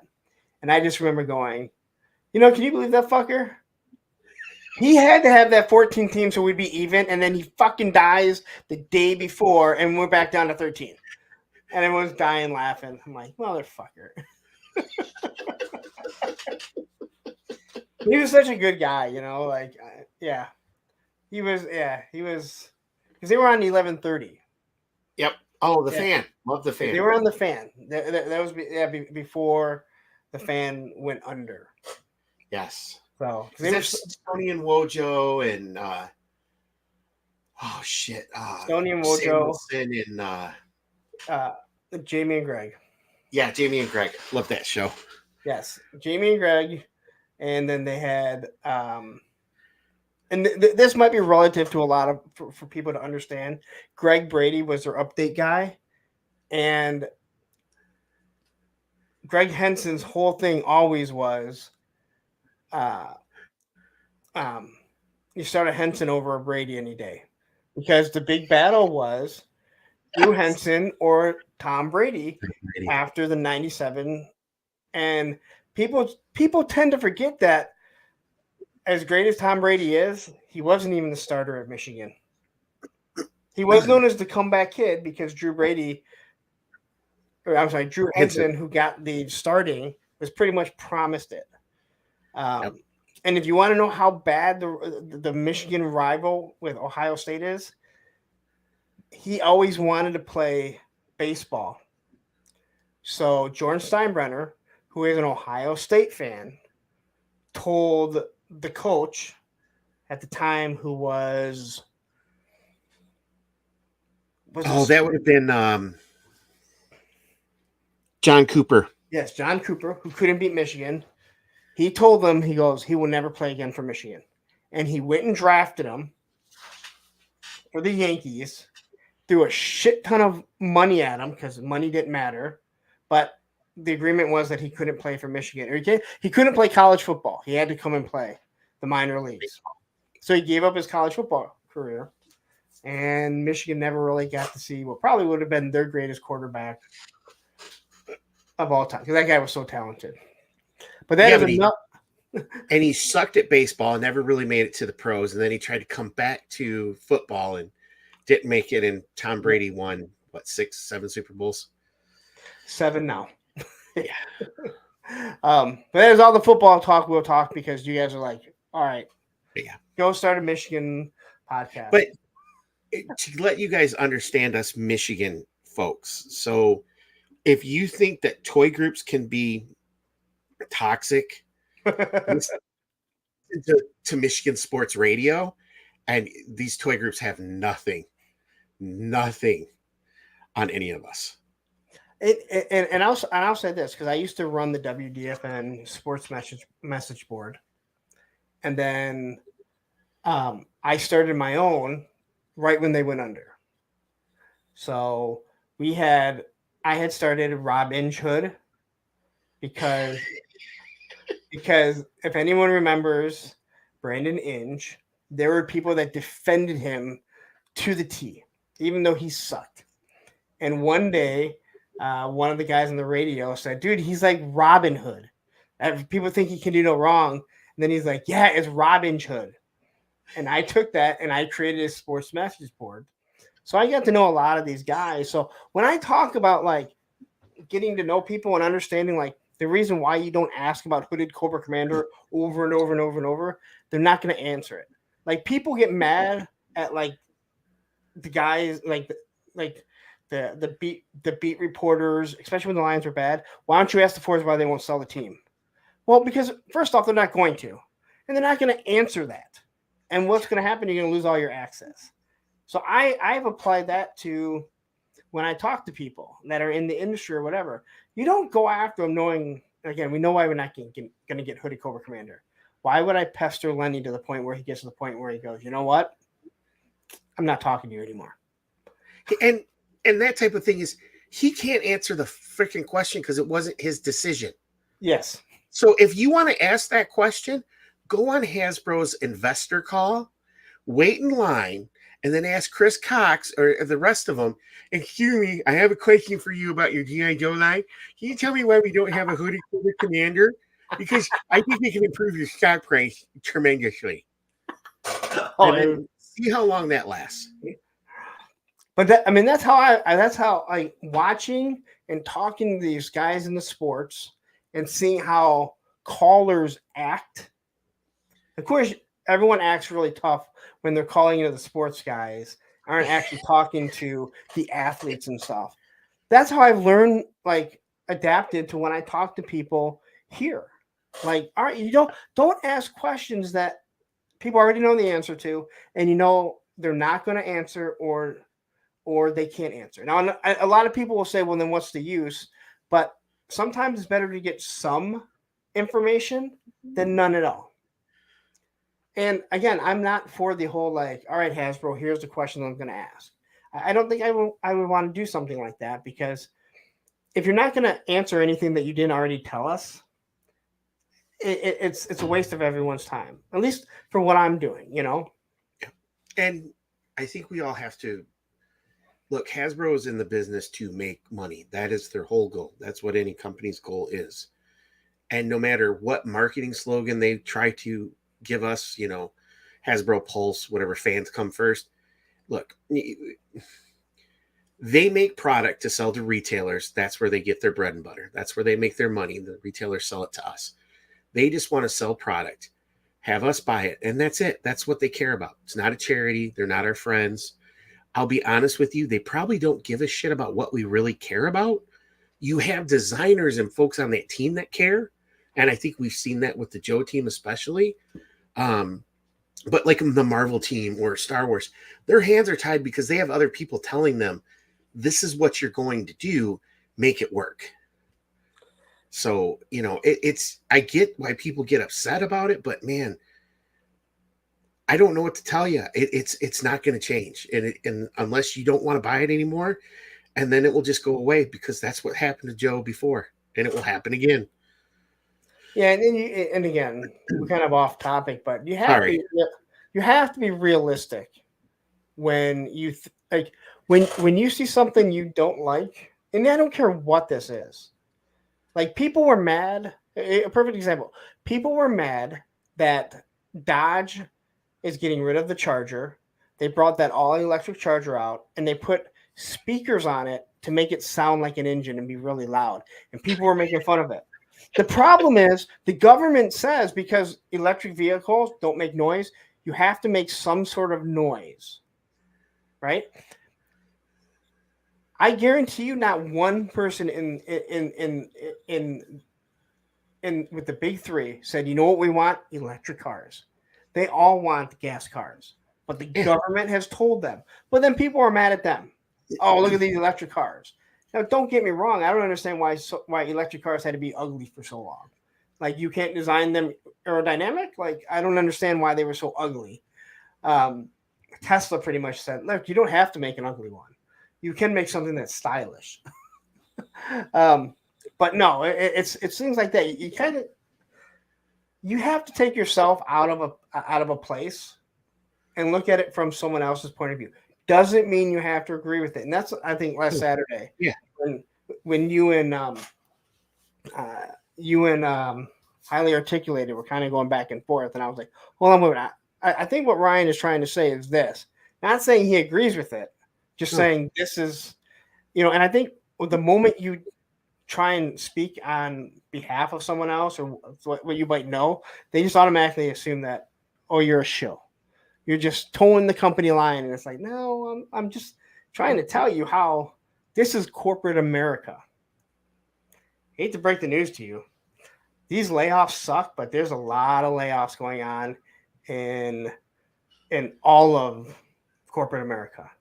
and I'll tell a dirty secret. While I worked for Verizon, so when I first started, it was flip phones, right? And it was more about communication. And then they saw that if you added data and text messaging and all this other stuff, you could generate more revenue. And we were given like revenue targets for what we wanted to get people signed up for. And so that always would dictate what your sales strategy was. And that's why I say, like, a lot of these companies, they're just out to make that money, and they're going to kind of stack the deck to make it to what they want. And, part of the reason with leaving Verizon is I had kiosk in Circuit City. And of course, they ran their business really well too. And we know what happened with them. But, but it's getting to that point where it's like, I don't feel good about working here anymore because I don't feel I'm serving my customers well. And that's the decision I made as an employee. But I get where, like, some of these folks don't have a choice in what they have to do. It's from up top. And no, I don't agree with it. I don't, understand why we have, $300 HISS tanks, and I don't understand why they can't make a movie correctly. I don't have faith in Hasbro or Paramount to do a G.I. Joe movie because they haven't proven they could. I just think we have a good team right now that's giving us classified figures, and I'm going to take as many as I can get. If they look like Falcon, then they look like Falcon. If they don't, then I'll be happy with them. But I'm going to control what I can control, and I'm not going to sweat the crap that I know they're not going to listen to me about.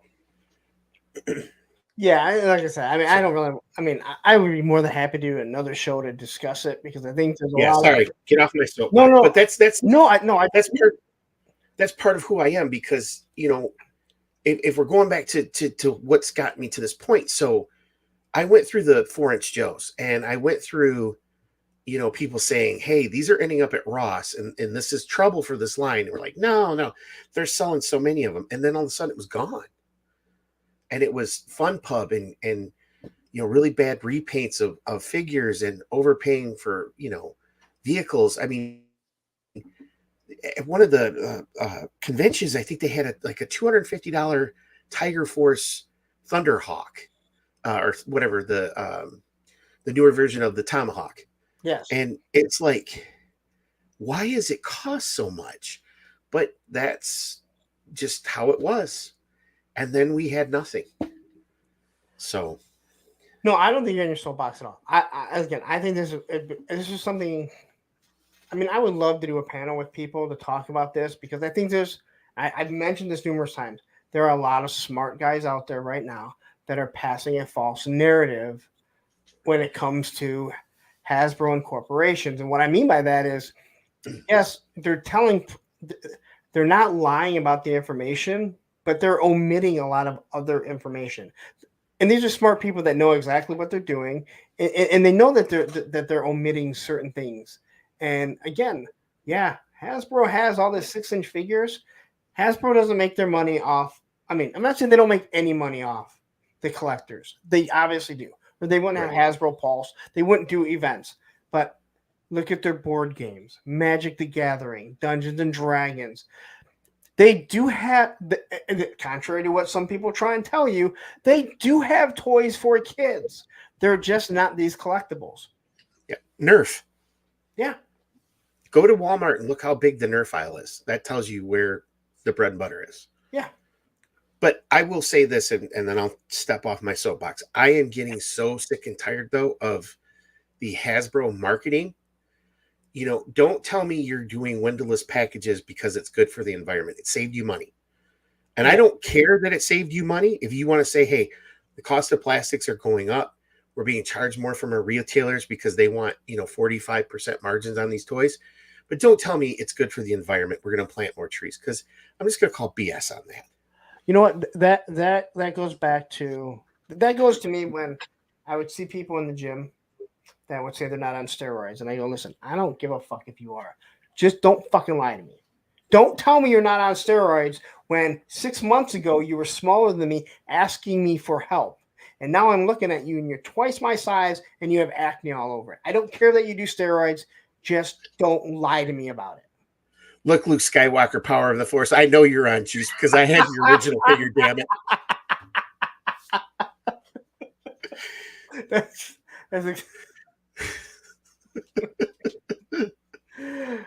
No, I'm with you. But hey, you know what? Corporations, they're gonna lie to us. That's what they do. That's what corporate America does. That's what they lie. They care. Again, if Chris Cox cared about people, if he laid off 1,100 people, and then said, and you know what? None of us are getting bonuses because obviously we can't afford it. Then people would say, okay, then that makes sense. No one's getting bonuses. You have to lay people off. It makes sense, right? But that's not what happened. He laid people off, and he still got a bonus. Yep. And their stocks are going up now. Well, and I don't think this will be the last layoffs that they'll do for 2024. I think you'll still see more because Hasbro's been mismanaged for so long. I mean, that the old CEO who passed away, unfortunately, he wanted to turn it into like a Marvel entertainment thing, like movies. And you're like, you didn't see how bad Disney's doing right now? And you think you're going to do it better and you can't even do a Joe movie? Yeah. So so understand, you look at the Power of the Force figures. See, in the 70s, Luke Skywalker was like, "That's too big. It's impossible." But now in Power of the Force, he would have been like, "That's too fucking big. It's fucking impossible." He'd be like roid raging, like chasing after fucking Yoda. Where's my protein shake? God damn it! I need my energy drink. Where's my Zumbas? There's no goddamn protein on this fucking Dagobah. What is this? Where's my juice bar at? Where's my blue milk? God damn it! I need to get pumped. All right, that's enough about Hasbro. So, I don't give a shit about the damn company other than they own the rights to G.I. Joe. All right, it's like, but they may own the rights to G.I. Joe, but they can never take G.I. Joe away from us. yeah. Well, the only reason, again, like they're the ones that make it, so I have to, support them. And again, I've said this numerous times. When G.I. Joe goes away again, and it will. Yep. There are so many other independent lines that I would have no problem collecting. And when G.I. Joe does go away, I'm sure there will be new independent lines, popping up that I will enjoy. There's so many. I would so get into the fantasy stuff, but no matter what, G.I. Joe is always going to pull that heartstring. It holds something from my childhood when my mom was with me. Just so much. And I think that's for a lot of us. We had 12 years of the product. We had cartoons. We had comics. Larry Hama, God bless him, because some of those comics were absolutely amazing. He didn't treat us like kids when he wrote them. Even the cartoon, you weren't treated like a friggin' complete idiot. Like, I watched SpongeBob SquarePants with my kid, and I'm like, this is a cartoon you put out for kids? Like, I'm losing brain cells just listening to this. I'm like, let me show you a real cartoon. But, yeah. But I think that's where the passion comes from as well as a toy collector. And part of the reason why, we started our channel was, we wanted to have real conversations. We wanted to be, upfront and honest with people, and have fun with our toys, because I've met some damn amazing people. I've met over so the many years. good people doing this in the past year. Past couple years, but the past year of doing lives, yeah, I met so many good people. PowerCon, it's fun. Again, I could talk to myself and my kids, and I can see it I look at my kids' faces. They don't care. Yes, Travis, you, the other Travis. I met you at PowerCon. It is that name. It is that name, man. It is the travesties. The travesties. I love it. Was it Tony that named them travesties? I have friends that are in Australia, that live in South Africa, that are in England, that are in like Mexico, Canada, the Caribbean. Here in the States, I've met people. It's just crazy how a toy line can bring so many people together. And, this toy tubing stuff has been fun because, you get to meet all the people in the chat and you interact with them. And, it's just, that's what this is all about. It's the community. It's making sure that it's fun again, and, not, a bunch of douchebags, blowing each other, telling them how awesome they are. It's just having fun and joking around with buddies. No, you're absolutely right. I do want to say, no, Mr. Wonderful, I have not confirmed to go to Joe Fest. I don't know. I don't know if I have the funds. My son graduates this year, and again, I just spent $2,000 on fixing my car, and that is a setback. I know it's not a setback for everyone, but it is a setback for me. And for you, Ryan, the Travesties, it sounds like a Motown band, does it not? Yes, it does. It sounds like a 60s band, like my dad, like, the Travesties. Well, it sounds like the Travesties will both be at Joe Fest, so I wonder if we'll have a Travesties panel and we can figure out who gets the most attention. Maybe that's it. Let's get a contest. I want everybody goes to Joe Fest to vote on which travesty you like better. Oh, we're pitting Travis versus Travis. Now we're starting the drama. The Grumpies are starting the drama with the travesties. Grumpy old men. Yeah, we don't care which one you like better. We'll still be grumpy.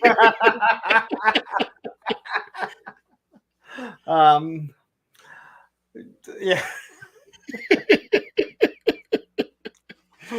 Dude, Oh, kids graduating, I did not know.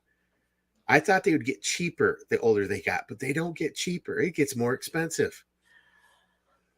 listen, I just want to get my son out of my house. I need him away from me.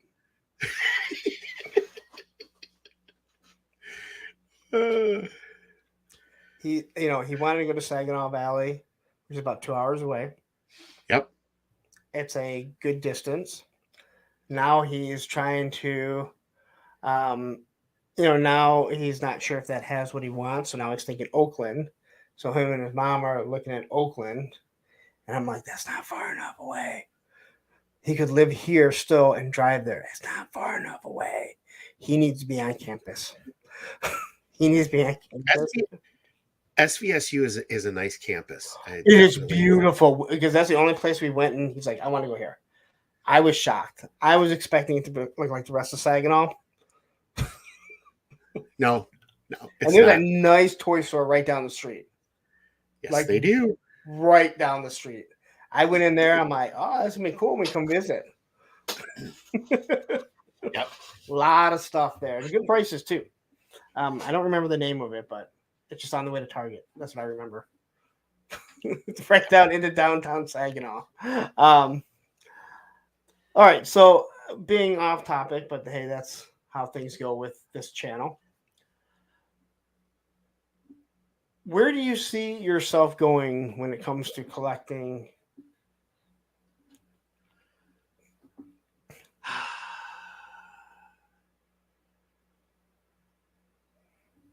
You're mostly G.I. Joe, right? I can only do G.I. Joe. There's two reasons why I can only do G.I. Joe and Gridiron. Gridiron is not a line. Yeah, it is. For the money I pay, it's a freaking So that's how I look at it, and that's how I can justify it. I get it. Don't pop my bubble, please. No. Tony and I have this discussion. He doesn't like it. I'm like, it's a line. It's a line. There's just too much shit out there right now to collect, and it becomes overwhelming. And even right now with Joe, with this many flipping figures as they have coming out, it's getting to that point of like, man, this is a lot. I think I'll get to that point of saturation, and then it will be just I'll pick and choose just figures that tickle me and make me happy, and then that's what I'll go after. And I think Hasbro and Mattel have bought up so many of the companies, and they're the only two big dogs. You get AWOC, you get Monster Force, and I'm only going to talk 6-inch because I know there's Marauders and there's others. Don't get me wrong, but I think we'll constantly see those type of other lines pop up, and then it will be just pick and choose till I find one that I like. Maybe. Yeah, and I don't want G.I. Joe to go away, but I also don't fear it going away either. And there's a reason why I've made sure my channel is not just a G.I. Joe channel, because I know it's not always going to be here, and who knows how long I do the channel for. Yep. But looking at some of these figures, like the AWOC, I'm looking at Boss Fight Studios, and what I saw of their 6-inch figures at PowerCon, wow, like they look awesome. That red Sonya, I went and pre-ordered it because I'm like, you know what? It looks awesome. Robo, I mean, I was going to order it, but watching Robo do his little thing, I'm like, yeah, it looks that awesome. I'll fit it in somewhere. I mean, it'll fit in somewhere. It just looks so damn good.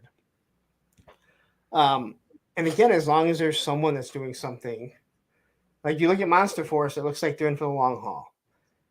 You know, and the other thing people have to realize about Monster Force is that it's not some new company doing it. It's just a new line that they're doing. Yep. They've been through the ringer with their 1/18th, you know, and that poor guy who started that went through a couple different factories. He got, you know, his butt handed to him, and you know, he's learned, and having BBTS as their partner is a big thing for them too.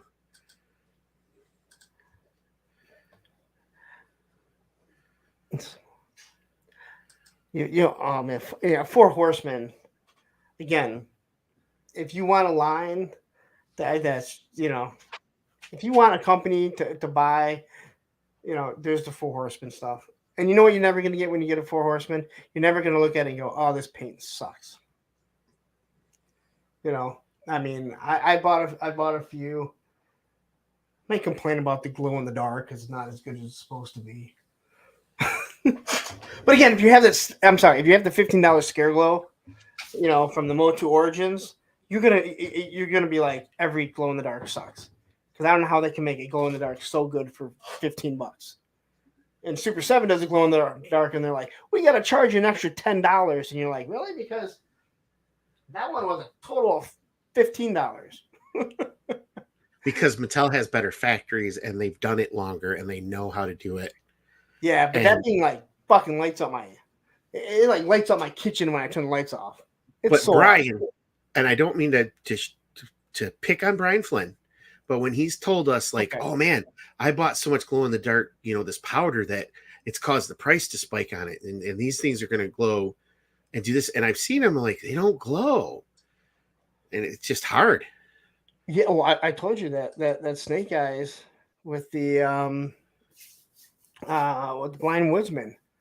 Maybe if I shot it up to the sun and got it back, it might have a little glow to it, but that thing doesn't glow for shit. It's awful. You know, and I hate saying that about like this Mythic Legion here. Like if I point the light to it and I let it sit there, it glows pretty well, but I like, you know, I have my Motu stuff in my kitchen. I just have a shelf full of it. When I turn the lights off, those two skeletons I have and that Scare Glow is like, and you're like, that looks awesome. The filament that I use to make these, like if you leave them in the sun for a couple hours, these will stay lit up on your Christmas tree and bug your wife terribly that she has a pair of like glow in the dark hanging from her Christmas tree. And of course, if you hang them from your his tank, it's even better. So, what, Mr. Wonderful? What? Where did you get the backdrop? Do you mean this? That's the NECA display. If that's what you're talking, I don't know what else you're talking about. The skyline. That's all the NECA street scene. The skyline is part of it. Yeah, you can get it on. Well, you can pre-order it on BBTS or Entertainment Earth. If you use my code Entertainment on Entertainment Earth, you don't get 10% off. But I get credit for it. I think it's like $115 though. It's good though. It's worth it. Oh yeah, that thing is so worth it. And here, like, you know, you look at like all this stuff I have here. You can see all that. I stand by what I've said. 6-inch vehicles are too big. Yeah. This is 3 HISS tanks and 2 are 3D printed, 2 trouble bubbles, then NECA street scene. I got the air chariot. I also have the horse back there that you guys can't see. It's what, 5 feet, 6 feet that it's taking up. And, you know, if you hit it the wrong way, everything goes tumbling down. I know I have 2 Robo Skulls at some point this year that I've got to figure out where the hell I'm going to put those at. I only have 1, and I'm already stressed out about where am I going to put it? Because I also didn't realize how big it was.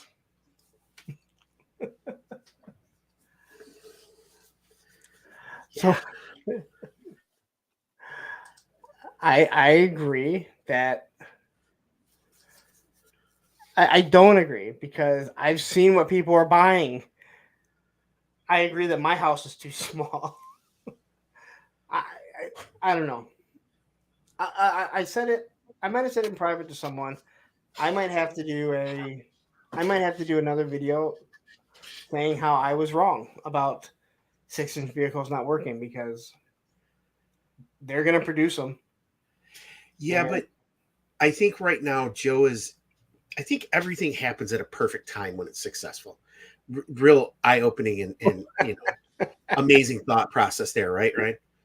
But Marvel Legends is down, Star Wars is down, and so those collectors are left with the same stuff all the time. And then Joe Line comes out, and thank God the movie got delayed, because if the movie came out, there wouldn't be a Joe Line because of how bad that movie was. And we got figures out first, and people were excited, and then Hasbro slowly started to get behind it. So we're getting the figures, but look, G.I. Joe O-Ring had its run, and it told a great story. The 4-inch figures had their run, told a great story. The 6-inch figures are going to have their run and will tell a great story, but there's going to be a beginning, a middle, and an end. And I don't think we'll see the huge amount of vehicles. I think we'll get a handful, a decent amount, but I don't know. I guess if you're looking at getting 3 to 4 a year, it's not that many. It's when I've seen people that have 15 his tanks. And as I've said before, I will never question what you spend your money on as long as you're taking care of your family, right? I mean, I don't need to know what you do that you can afford it. I do ask the question, how do you have enough space for all of it? Because that his tank is big. And the his tank is a mid-sized vehicle. Yeah. People want an APC. Really? Dude, Lawrence, there's a guy that printed off a Rolling Thunder in 6-inch scale. I saw that the other day. Someone. That's a child. That's like a 6 or 7-year-old child there. Well, you saw the Night Raven, right? Yeah, like, like, I get it. It's cool, but it's like, the USS Flag is going to be a fucking pontoon. You're going to have a lake to have to put it on. I have, so far, I have a Skyhawk that I printed. It's large. I have the 2 3D printed hisses, the HasLab hiss, 3 trouble bubbles. Yep. The air chariot, 2 coil cycles, 2 ram cycles, because one's the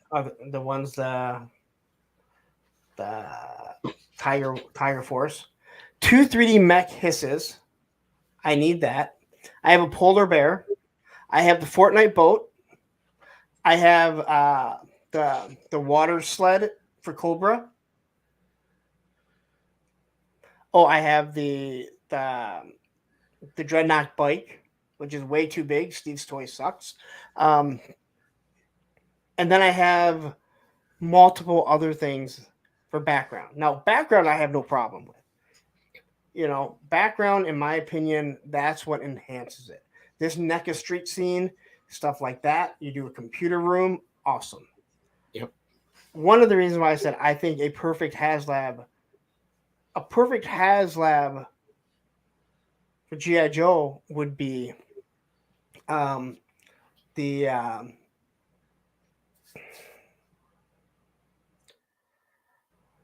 the base, the water.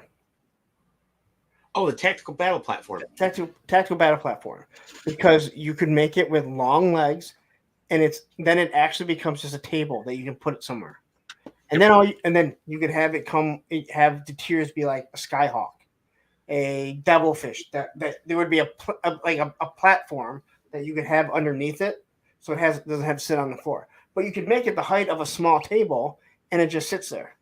Yep. But then it's also used to put your figures in. The whale would work because a whale would actually be a display where you're holding multiple figures. The Vamp, as cool as it is, as cool as his tank is, it's not holding multiple figures. Nope, It's 2. taking up space. If you did a hydrofoil, which I don't think is iconic enough, and if you got a hydrofoil, you really need to have the whale first, right? I would say. Or a devilfish, at least. But, if you're gonna do devilfish, just do a water moccasin. Yeah. They're running in the same scale, in my opinion. But again, if you did a whale, boom, there you go. Like figures inside of it, figures of the gun turret. You got cutter up top. You got your little bike. But again, I can only imagine how much it costs. A matter of fact, my buddy is like, he goes, man, I got something that I want to show you, and you're gonna want it, but it's so big. Let's just say it's a whale of something. Shut up. So, Now, I think the next HasLab has to be a collab between Home Depot and Hasbro, and it will be the Tomahawk ceiling fan with double blades. I think that would be awesome. Hey, listen, I said this before. Before I think I even met Chad, and Chad was kind of like, "Oh, that kind of sounds good," because he talked about, and I think what the Robo School did was awesome, right? Like, you pop out the cockpit. If you did a Tomahawk that was in the 6-inch in scale with the O-ring one, right? But then you make it where it has seats that you can take out, and then put 4-inch seats or O-ring seats figures in, right? And then that would pretty much put it into scale with a Chinook. Yep.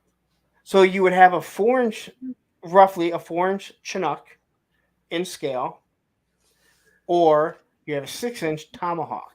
Now you're grasping at those, or you're grabbing some of these 4-inch and O-ring collectors, but you're also going to get the classified ones. So you're going to sell more of them, and you could make it work, because we all know that a Tomahawk is not the size of a Chinook if it's in scale. No, The Sky Striker wasn't in scale as a kid. I mean, the Dragonfly was the same size almost as far as lengthwise. Yeah, people don't. I mean, again, I go to the air show and you see how big these planes are, and you're like, and you hit mute. Oh, sorry, I was coughing. No, yeah, the F-14 is a big plane. Yes, it is. And the other thing people don't realize is that if you have the flag, as big as the flag is, you put 3 Sky Strikers on it, and it's pretty much full. Yeah, because I think it's more geared towards the Conquest than the Sky Striker, but yeah, the Rester Hook is what makes it. So, yep. And I love that they put that on the HasLab. Yep. That is they had to put that on there, and to make it separate the wings from the landing gear, it's like, duh. I can go down that road. I was so excited for that, and then every time I played around with it, I'm like, it actually looks better with the wings closed while it's in flight. I did a landing, right? Now my arrestor cable, the one piece is broken, so it doesn't stay in real tight, right? But I was able to come down with the arrestor hook hanging down. So it is made so when the hook hits the cable, the landing gear opens up. So I did a short and I got it to do it, right? Now, if you watch it, you can see it kind of break from the back, but I did it enough. And someone made a comment and said, well, anyone that would know that, anyone that would know anything would know that the landing gear has to be down way sooner than that. And then someone made a comment to them and they were like, it's a toy feature. He's like, dude, it's a toy feature. I'm smart enough to know that when the F-14 was landing, the landing gear was down. It didn't come out the moment you hit the arrestor cable, and then it's just like, psh. Landing gear doesn't open that quick. I know that. It's the whole point that I was showing that, hey, if you have an aircraft carrier, if you have the flag, you can land this. That's something they incorporated into it. And then some guy has to go ahead and say something like that. It's like I talked to Tony, and Tony said someone complained about his Tommy, his Vietnam Tommy, and said he's just too muscular. Well, I'm sorry, those were the arms that Hasbro made that I used to I can't. I'm sorry. Like. All right, now I'm not. No, dude, this is grumpy old men. It's okay. It's who we are. It's just some days it's like, you just read it before you hit send and make sure you want that out there. You know, Oh, it's I a custom figure. So I did that 3D. I just did that video, the 3D hiss, and someone made a comment, and it was. Speaking of 3D,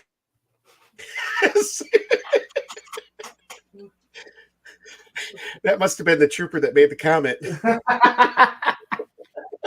Someone made a comment and they said something like, "It's no comparison at all.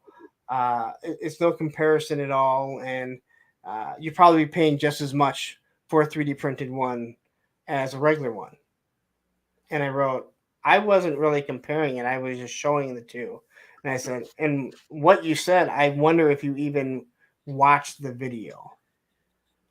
Because I've caught so many people that don't watch the video and they make a comment. And it's like, I answer that. As a matter of fact, I answer that.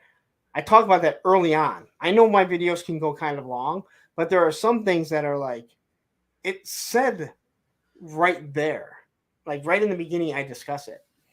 I wasn't really comparing the two. There were other people that were comparing, and I wanted to show how there's really no comparison. But at the same time, there's not. If you're like, hey, I'm not willing to spend $300 on a toy, listen, I can't argue with that. Yep. It's expensive. But if you can get a 3D printed his for a fairly cheap price, yeah, and you're like, hey, I just want one to stand in my background. They look nice. That's what I was trying to point out. That the people that were saying, I can make them just as good as that. No, you can't. And there's nothing wrong with that. And then the guy that tried saying that I make these things for $17. No, you don't. No, you don't. You lied to everyone. And I even called him out, and he's like, you need to find a different guy to 3D print your stuff. I'm like, I didn't even pay for him. He gave them to me. That's not the point. The point is, I know I have a 3D printer. It costs more than $17. You have to use multiple types of filament. He charges $17, but shipping is $143.38. Well, he wasn't even selling them. He says, I make them for myself for a total of $17. That's what he's saying. I'm calling bullshit on that. Exactly. Unless you have the thinnest infill, where it's like, okay, don't squeeze it because it's just going to collapse. You have to, and he has the working treads on. It's the same ones that I have. Those treads, it's different. It's different filament. You're going to use different colors for the wheels, yep. Right? And the other thing that people don't realize that don't 3D print stuff is that sometimes things fail. And if you start printing something that's fairly large in the morning, and it fails an hour into it, when you get home 8 hours later, you have spaghetti all over, and you wasted a half roll of filament. You're 85% of the way through, and then it fails, and then you just are really pissed because your throne is off, and it took 14 hours to print. Lawrence, you correct yourself, drop things and knock things over so much in a single video. I want to make it drink again. First off, the only thing that fell.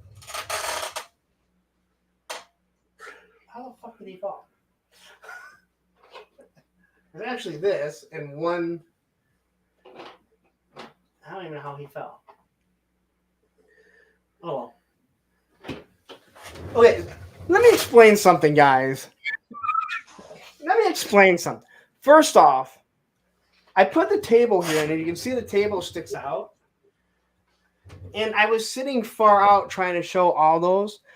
I actually didn't have anything set up. Everything was just stood up. But when I moved and I hit it, it just all went down. It just all went down. Nothing was really posed yet. I had just moved stuff over. I will say this though, I watched that video so many times, and when I stop, I had to look and I'm like, did I glitch? Because I was so still for like 2 or 3 seconds. I'm like, did I glitch? But I'm like, I could still hear stuff falling. I'm like, oh, nope, nope, no, it was there's still sound going there. At that moment when when I stopped, at that moment I was like, I got to start all over, and I was almost done, obviously, but then I was like, you know what, fuck it, it's all part of collecting. We all know that sound, um, but it made some awful sounds. There's that ping at the end. Someone was like, I know that sound. That's the sound of an accessory going into another dimension. Yes. Like, but nothing fell off. That's what I don't. So I don't know what that ping was, but oh my god, man.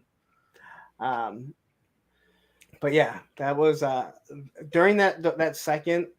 I was honestly thinking I gotta start all over, but then I was like, no, everyone knows it. Everyone's seen it happen, and it was all because this thing is sticking out, and I wasn't used to it.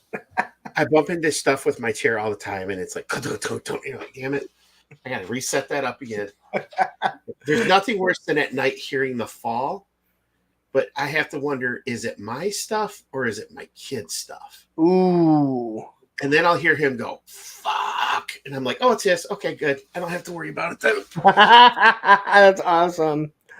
Random says, I was thinking about clipping Larry's his tank bump video and making a commercial for the blue cat. You do whatever you need to. All right. You guys do whatever you need to. I know it's all done in love, I guess.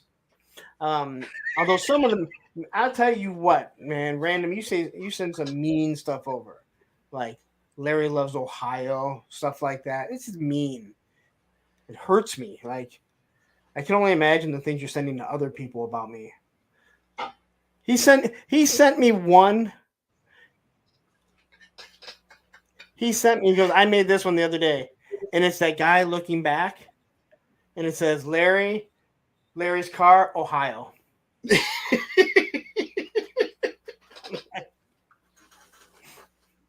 Fuck you, dude. He sends those to you because you kept calling him random diarrhea. Listen, that is not my fault. That is digital diarrhea's fault because it flows like digital diarrhea. And I can tell you this right now: never once have I called random diarrhea on purpose. It's always been on accident every single time because I'm just thinking digital diarrhea. It just kind of so he can blame Geo for that because it's not my fault. All right, now I'm acting like kids. It's not my fault. Not my fault. Blame this person. So I'll ask. We'll try and wrap it up here. Hold on, wait a minute. So Random says the girl was Larry. Larry is the dude staring at the girl, and Larry's angry girlfriend holding him back was Larry's car. Maybe the girl was Joe Fest. If I remember, I'll get it up tomorrow, so I have it for Punk's Pit for the members only. But I'll try and remember to have it when I go live. It'd actually be January 1st. Then. A long time. I don't have to do a show. It seems so weird. I feel like Travis now. Don't ever do his own show.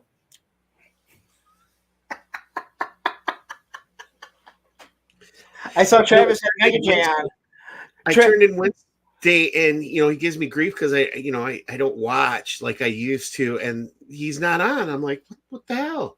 Yeah, I turn on. I see Travis is having Mega J on, but Travis doesn't even have himself on the show. That's what I'm gonna start doing.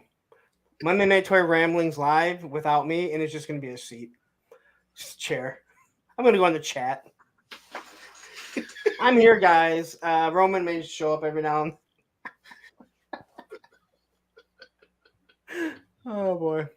So anyway, as we come to a close, um, what do you see and what do you want to do with your channel? What do you see doing for it? Um, I think I'm going to probably do more in 2024, just kind of talking about what we could see for classified. I know with Robo Skull coming out, um, I will eventually have Ben and Mark back on.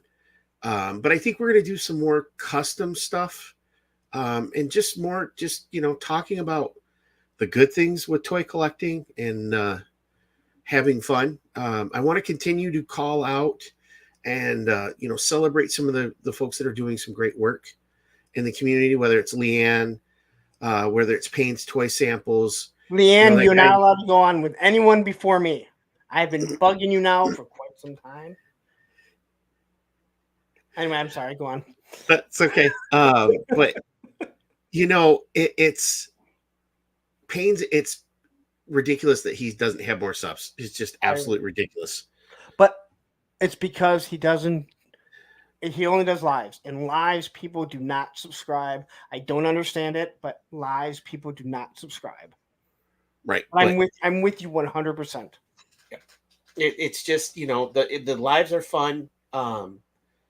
But he's such a great guy and he does a lot of good things. So yeah, I think it's just going to be focusing on 2024. I think 2024 for GI Joe is going to be a great year. The Dragonfly, when that eventually comes out, all the figures that we get, look at that. But I just think it's going to be a very fun year. I can't wait for Monster Force to come out and see what those figures look like. I honestly, in AWOC, I mean, they're just killing it. I can't touch Mythic Legions because that's just too expensive. And then, like you said, Boss Fight Studios is coming out with new stuff. There's just a ton of people that are going to be bringing out a lot of cool new stuff. You have a lot of O-Ring stuff for O-Ring collectors. And I think eventually that Marauders Gunrunners is going to get to 6-inch figures too. So it'll be crazy. Travis, well, you have my phone number, or you have 1,000 different ways to get a hold of me. Just message me. Just message me, Travis. You know what, AWOC.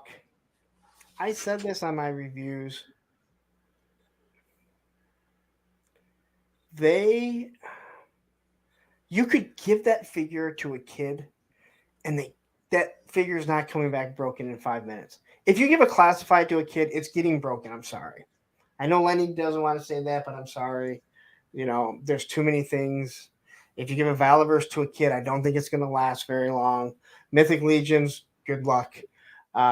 Everything pops off. A NECA, sometimes you got to get the Never. Yeah, like NECA is like a Mythic. The AWOC is just, they're amazing.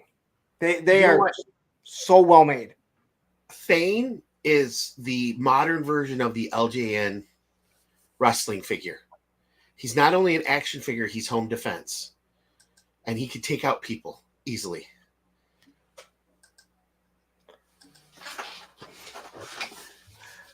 Yes. But AWOC is giving you a lot of different characters while still using some of the same molds. They're giving collectors a bigger range of figures to pick from, and they all are damn spot on right out of the package. I mean, they put a lot of hard work into it, and the only thing I think that will hold them back is it's still like run out of a storage unit and shipping, and he's got to get that infrastructure a little going for himself a little bit more. I want to say he discussed that on Hella Dope Toys, that they had changed something or worked on that infrastructure, because he talked about that, if I remember correctly. But you're right, like the figures, and I even messaged him after I first got like the first one. I'm like, for being your first figures, and I know they did a small 4-inch line or something, but I'm like, these things are amazing. Now, I wouldn't give the weapons to a kid because they are so sharp. Right. Like, a kid would kill another kid with one of those. But again, they're also not made for kids. But again, a little kid, you don't need to have the weapons. You hand them a figure, You just don't want them coming back with it broken, half hour later crying because they broke it just playing with it. Um, so yeah, I think that line is just it is amazing. I just in Monster Force, I see everyone talking. I think I don't think Fresh Monkey Fiction realized the strings they were going to hit when they started doing that Monster Force. I don't think it's possible because I have not heard one. I haven't heard anyone say I don't want to have nothing to do with that. Yep. I mean, even the people that Well, say I'm not doing it because there's just too many and I'm doing too much. But everyone's like, this looks amazing. but you can pick and choose what you want from that line, and the Nazi looking figures would go perfect with Red Skull versus Captain America. You can use them across so many different lines. That's what's they're smart about it. And and one thing that I said was they're taking such an unoriginal concept of monsters that they're all there and making it original. It sounds weird saying Dracula, the Invisible Man, that you're making this amazing original concept that's never been done before with all these types of figures that we've already known. But that's what they're doing. And coming out with the standard army green figures, again, this is not talking negative. There are a lot of people that do not want to collect Balivers. Yep. And now they're looking at this going, okay, I have other standard army builders that I can buy. And That's what they'll do. yeah. And they don't have to take just the ones that are zombified and fix them. Fresh Monkey Fiction is saying, nope, here you go. Plain army man, you do whatever you want with it. Yep. A suited figure body with Yes. swappable heads. It's the customizer's dream. So they just have to get them to us. yeah. They're just like. Now, with that said, I'm glad that it didn't come at the end of the year because Hasbro was like, hey, G.I. Joe collectors, don't forget about us. And we're like, we haven't. You just wait a minute. There's more shit. Yep. I mean, even Walmart is shipping their stuff early. Yeah, I'm getting that stuff tomorrow. Oh, I'm glad you are. Mine's coming the 27th. But I was going to do my end of the year review for figures, and it's like, God damn it, now I got to wait at least get these in to see if, Shadow Tracker is going to be the one I want to talk about. Okay, the Shadow Tracker hasn't shipped for me. Only Wolf Spider? Yeah, the one that Travis drove us nuts about.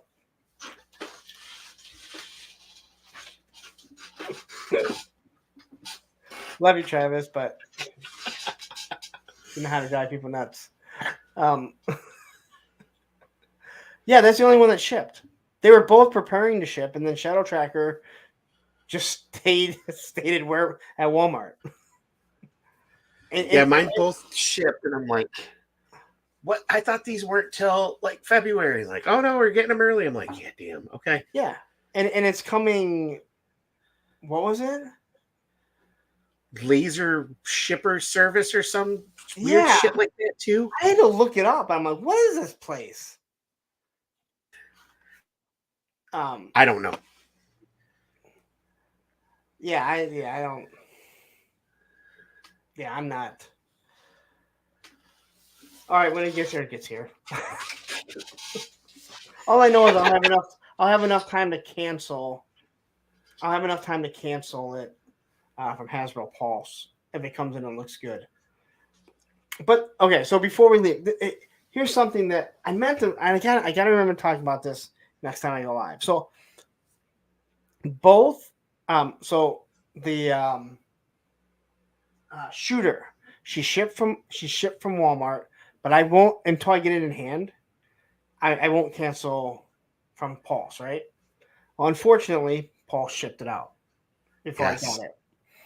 So I'm like, all right, no big deal. I got it. It sat there. I'm like, I'll just take it back because I don't want two shooters, right? So like a month later, I finally decided to take it back to Walmart.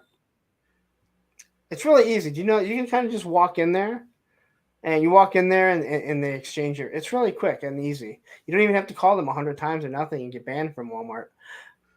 Um, but I go up there and she's like, "Is anything wrong with that?" I mean, nope. And she's like, she's looking and she's like, she pulls out her knife.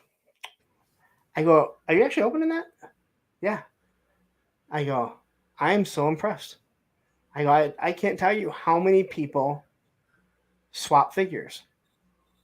And she's like, "Oh yeah." She goes, "I used to be a manager at another one, and someone brought back an air conditioning unit, and they didn't check it. And when they opened it up, it had bricks and shit in it. So it's just not toys. Oh no, people scammers are going to scam. Oh yeah. So it's not just toys. Um, it's everything. The people swap shit all the time.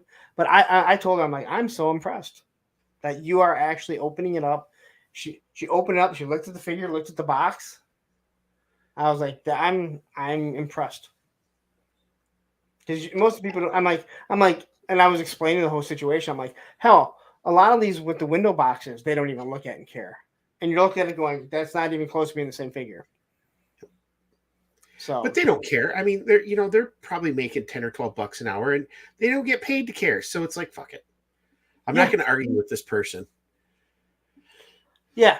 But I thought, I mean, I was, again, I know it's going to piss inbox collectors off if someone finds it and they're like, oh, this is already open or it's already cut. But now people are going to see the tape cut and they're going to be like, this was returned and has the wrong figure. It's like the catch-22 that I was laughing at. I'm like, someone's gonna see this because I haven't seen any of the boxed figures, the boxed WalMarts in WalMarts here. No, I don't even look at Walmart for figures because my Walmart doesn't have crap. I'll order it. I'm just done doing spending the gas hunting for not seeing figures. I was laughing at you. We were talking about going and getting um, the coil cycle because I just get like, yeah, they're not going to have shit in the store. I don't even know why I'm going to go look because it's going to be so depressing. They're going to have like Transformers and AEW figures, and that's it. And this, and Eternal still sitting there for $1.99. But I found the coil cycle on Target.com and picked it up at my store because I'd woken up at 2:00 at night and just said, I'll check the app. And there it was. And I'm like, buying it. And then I went and picked it up. I made the mistake with Target when was it Tiger Force Flint? Yeah, the Tiger Force Flint and the Viper came out. It's like I was actually on with Oz, and I looked, and I was like, "Oh, they're all in stock," which I already knew they were because I already looked at Brick Finder or Pop Finder, right? So I'm like, I'm gonna wake up in the morning, go grab them, do my reviews. I wake up in the morning, I look, and they're almost all gone because people had what they did was they ordered them and then went and picked them up, and I was so aggravated. I mean, I got them that day, but I had to drive way more than I wanted to. I'm like, I should have just done that. But I want to go get them. It's kind of weird when I've actually found some of these Target exclusives. I do like going in and toy hunting. My biggest issue is knowing that there's not going to be anything. Even if I was seeing new stuff come through, I wouldn't hate that long walk to the back of it. And then knowing you're walking back there knowing there's not going to be anything. Even when I was walking in and be like, oh, hey, look, there's new Star Wars stuff or there's new Marvel stuff. Even though I'm not going to buy it, I know that there's stuff coming in. Yep. So, but there's nothing worse than going. It's the same figures on the shelf that I was here last week for. And, we only have one Target around us. And the other one is in Fenton, which is like, 40 minutes away. Yep. I'm not going to drive 40 minutes just to go down there. And I'm not going to call them and go, you have this G.I. Joe figure in. I'm really looking for it. I'm just like, screw it. I'll get on the app and I'll order it when it comes out. And they can ship it to my house and I'll deal with it when it gets here. And 40 minutes I could hit. if I drove 40 minutes, I could hit 1, 2, Yeah. 3, 4, 5, 6, at least 7 targets. If I started at 1, I could hit at least 7 in 40 minutes. Not go in them, but if I drove by them, Yeah. Yeah. I could hit that many. Yeah. But No, there's it's two that in walk. County. Yeah, it's that walk to the back. And this goes back to something that, you guys may not understand, but I think that you should be able to go and get a license to ride your skateboard anywhere. You prove that you can ride it with and control it. That way I could just jump on my board, shoot right back there, go right by everyone, especially how great it would be going by those Hot Wheel collectors are like just go right by them. That is the worst collector in the world. When you see them sitting on the floor, just pulling the stuff out. Yeah. Yeah. I watched. I'm sorry. I didn't see this. I was there when it happened. I couldn't believe it. There was these two Hot Wheel collectors that I was talking to. This was in the 90s. Super cool guys.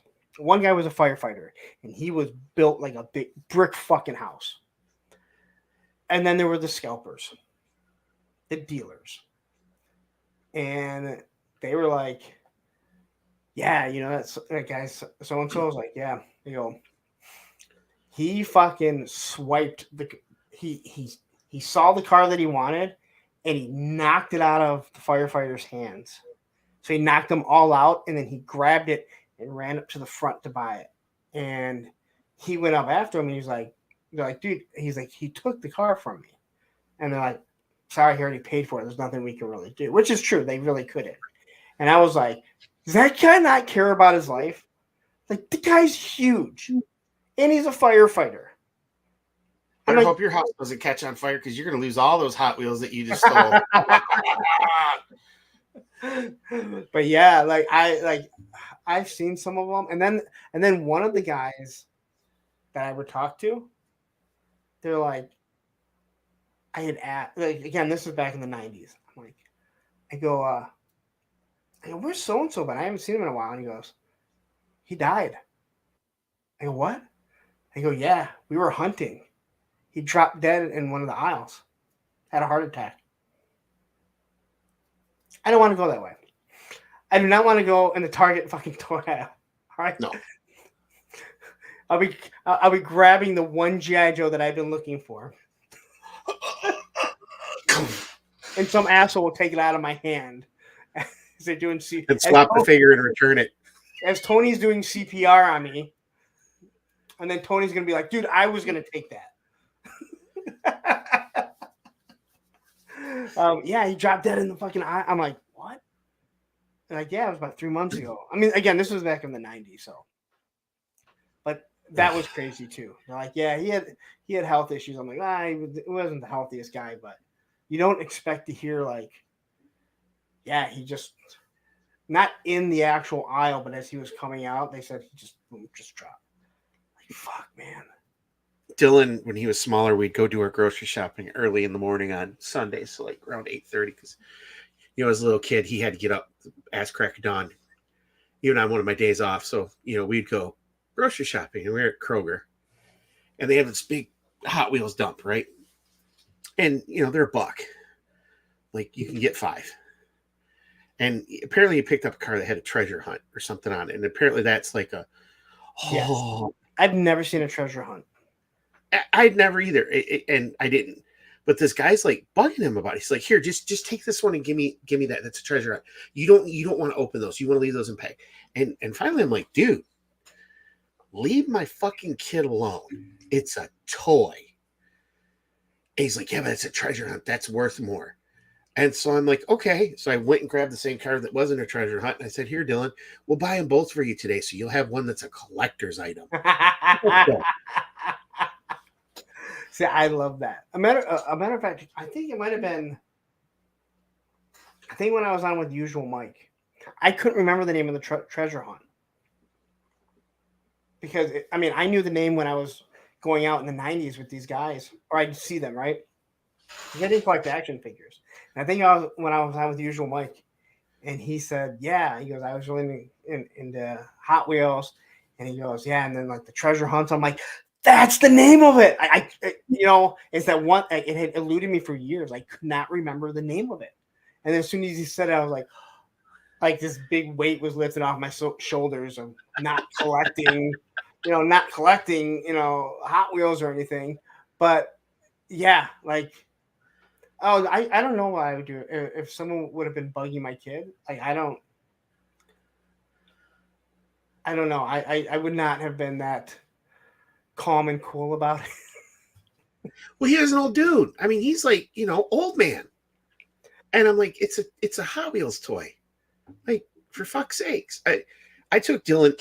We used to go to this Hot Wheels show in this like rundown mall, and he would save up his money to go, and he would pick up like these collectors cars, and they're like, oh, you collect them, and this guy's like, oh, so he keeps them in the package. I'm like, no, he's gonna open it and play with it. And he's like, why would you pay all that money for him to play with that car? That's worth a lot of money. Like, it's a toy, and if he wants to open it and play with it, then he is, and that's okay with it. That's his money.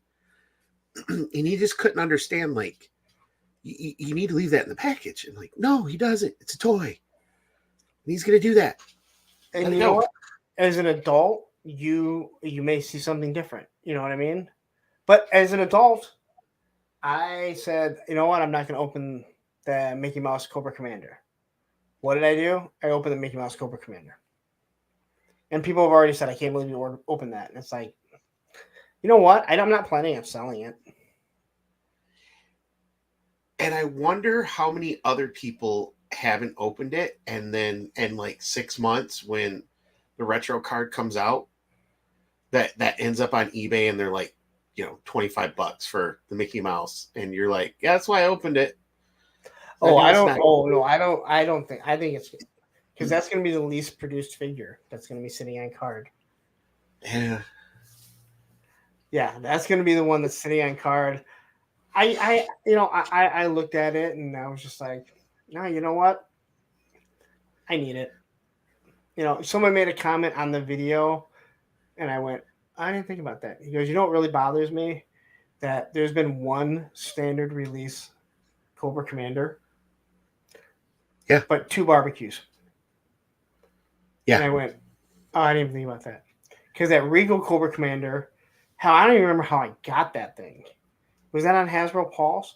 I remember the clusterfuck that it was. I remember it was a clusterfuck. Yeah, I think Pulse had to put those out because whatever that app was supposed to sell them, and then they sent out regular Cobra Commanders. And that's one of those items that people can be pissed about because that's bait and switch. Yeah. And it was sold out fast. Yeah, I ordered mine from like Taiwan or Hong Kong or something. There was a store that I got it for like $40, and I'm like, I'll pay that for that figure. That's how I got mine. But see, I want to say it went up on Hasbro Pulse. Yeah, it did. Okay, because that's how I got mine. Because I've never, the early figures, the only one that I bought on eBay or anywhere like overseas was Destro. Really? You were lucky. Well, yeah, it was early on. I've only seen Destro twice, and one was 6 or 7 months ago. I only saw it like one time at a Walmart. They just got a box in because you could see all of them were there. But I've never. But I walked into a Target at noon and bought and saw Beachhead. Now the bubble, the blister on the inside was all melted, so that's why I thought someone had returned it. But it wasn't open or anything, so I don't think so. The next week, Saturday, exact same time, I walk in, found the Cobra Island Trooper. I didn't realize how hard they were. I didn't know anything that was going on. I just knew it. And I was like, I gave in and I I had ordered I think I ordered from BBTS actually, Duke, Scarlet, and Snake Eyes. So I didn't realize like how difficult these things were. I hadn't really got into it, hadn't started looking things up, and I walk in and there's Beachhead. Okay. And then I walk in the next week, exact same time, noon, Cobra Island Trooper. And then I start seeing online how hard these things are to get, especially the Trooper.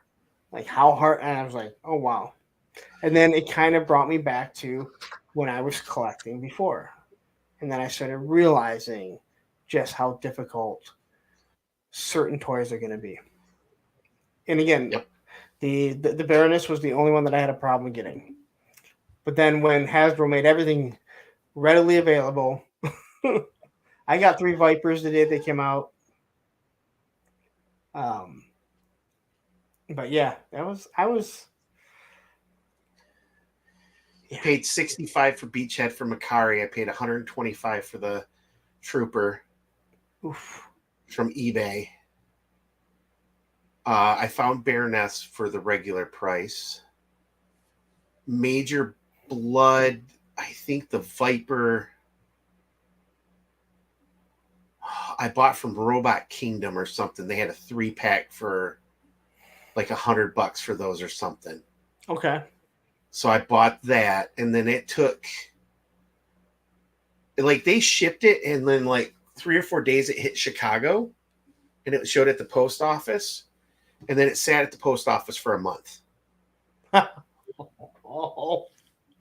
And so I'm like emailing them, I'm scared I'm gonna get banned from ordering overseas, but they're like, How many times did you call? well, you can only email because it was in Japan, Oh. or China, wherever, and they're like, look, it's in the U.S., it's in your customs, and that's when I found out that customs can hold it for 30 days. So at day 30, then it made its way to Michigan, and then I had those figures. I ordered figures from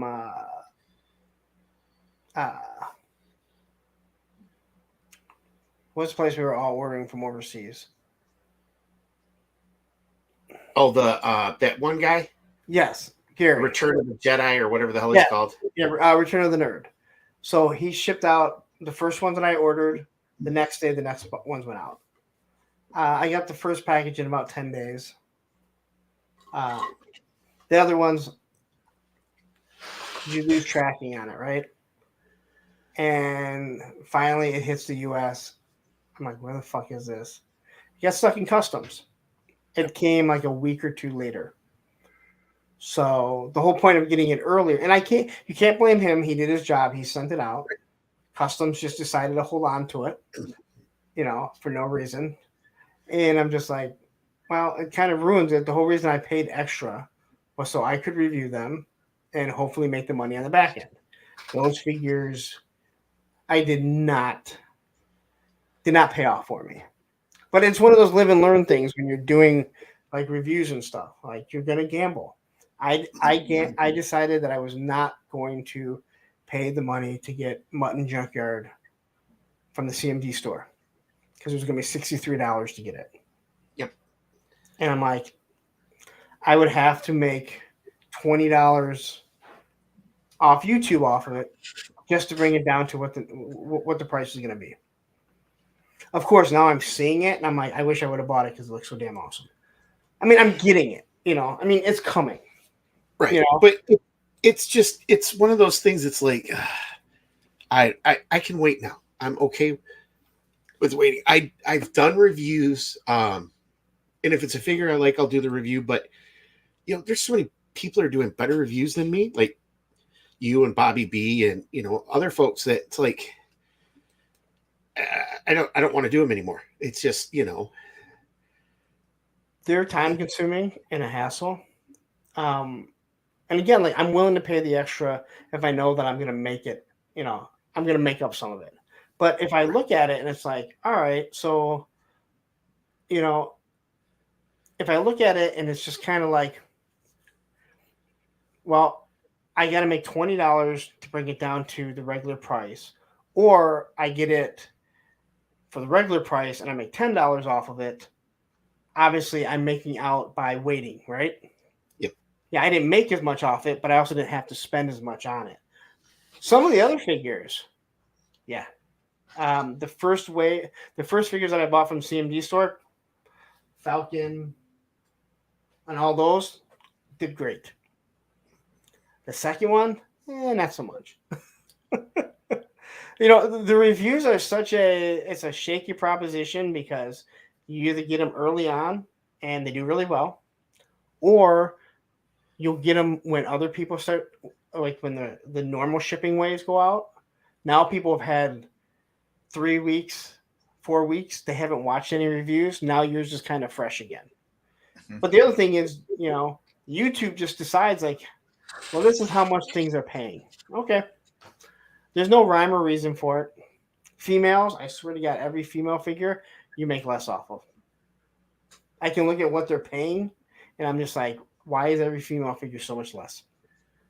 Even if they're doing like good with reviews, like good with views, I'm like, well, I'm not making very much off that one.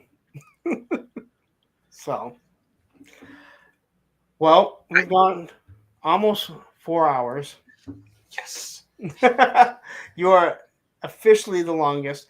And I can tell you this, other than the one with Bobby, there have been more views, consistent views this whole time. I'm part of the force. Dreadnok Ryan. I think it was definitely the steroid talk that. Yes. I will say this: I watched it start dipping when we started talking about like Hasbro and shit. That's kind of funny. But I've been watching it, and I'm like, it's been 27. We went to like 32 4-bit, but it's been around 30 the whole time for 4 hours, and I love these. I really do. I love just having a conversation. I think it was the last one. A lot of people were like, just like, hey, that was really good. I really enjoyed it. That's just what I like. Like if you guys are enjoying it, this is what I want to hear. If it's something people don't want to hear, then hey, you know what? Not for me. But I think that there's a lot of other toy tubers that are talking to people, and I think it's great. Yeah. But I'm tired of hearing about, hey, let's talk about what's coming. Let's talk about what's happening. I want to get to know people. And I think everyone else does too. And that's why I enjoy doing this. And just, we all have stories to tell. And if it gets more people, eyes on your channel and on your Instagram, then awesome. And that's what I want to do. So I don't know if my moderators are still around. Oh, Ed's here. And it's just nice to get to know people. Like, yeah, and know if you have a sense of humor, if you don't, or if we pick on Travis mercilessly like we do, it's all out of love, but it's the travesties, the Motown group. I love that name, the travesties. But yeah, thank you for having me on. I love the show on Mondays. It's so much fun. Until you start talking about He-Man, then I got to drop for a little bit and can come back. But it's the community that we create, and I think you're doing a great job of curating this community. The Punk with Toys, us groupies. So definitely, thank you very much for having me on, and we'll have to do this again. Oh yeah, we will definitely do some stuff. So I enjoy talking with you. You have a wealth of knowledge. And thank you for all the nice things that you said, because that is exactly what I wanted to do, is create a community. And like I said, like like that Monday show would be nothing if the guys in the chat weren't talking. Like if they weren't going back and forth. I see the shit that's thrown at me. Like I see it, but you know what? If I'm dishing it out, I better be able to take it. There's so many people that can dish. And the moment you say something, they're like, you know what? Fuck you. That's not cool. And it's like, dude, I've watched everything that you're dishing. You can't get mad when someone throws it back at you. And sometimes it's just fun to try to get you to pop. You put something stupid in the stream and I'll see you smile and I'm like, yeah, got him. Little secret. Okay, a fun little fact. Uh, when I start saying shit on a toy kind of mood, I'm watching Tony's reaction. And I was watching your reaction last time you were on too. I watch Tony all the time. It was actually funny. We were on Oz's thing, and I had texted Tony, and it was about I want to say it was about the Cowboys. Tony had forgotten that he had changed his camera, so he was facing down like this, and so we're on the stream, and I see him pull his phone up, and he's like this, and I can see my name on it, but I'm looking because I just texted him, and I'm like, Tony, your fucking camera's pointing at your fucking phone, and he was like, oh shit. You dumbass. Again, it was about football, which no one cared about, but what if I was like sending him a message about someone that's on the stream with me? You know, Or what if he was surfing Tinder for his next, gilf that he wants to hook up with? He totally forgot that it was like aimed like you idiot. Oh man. Anyway, thank you very much. Thank you guys all for sticking around. I had a blast once again. I love these shows, and they're so much easier for me to do than my Monday show because I actually have to do notes and shit for this. This I just sit down and have a conversation. And again, when the person can conversate well, it's awesome. I have feared about having someone that is pulling teeth. I've been lucky not to have that. But I know one day I'm going to run into one that I'm going to be like, oh, dude, this thing's going to go like 20 minutes. Anyway, thank you all for sticking around. We will see you guys all tomorrow that are channel members on Friday night. And then, I don't know, dude. You guys know where to find me. Thanks, everyone.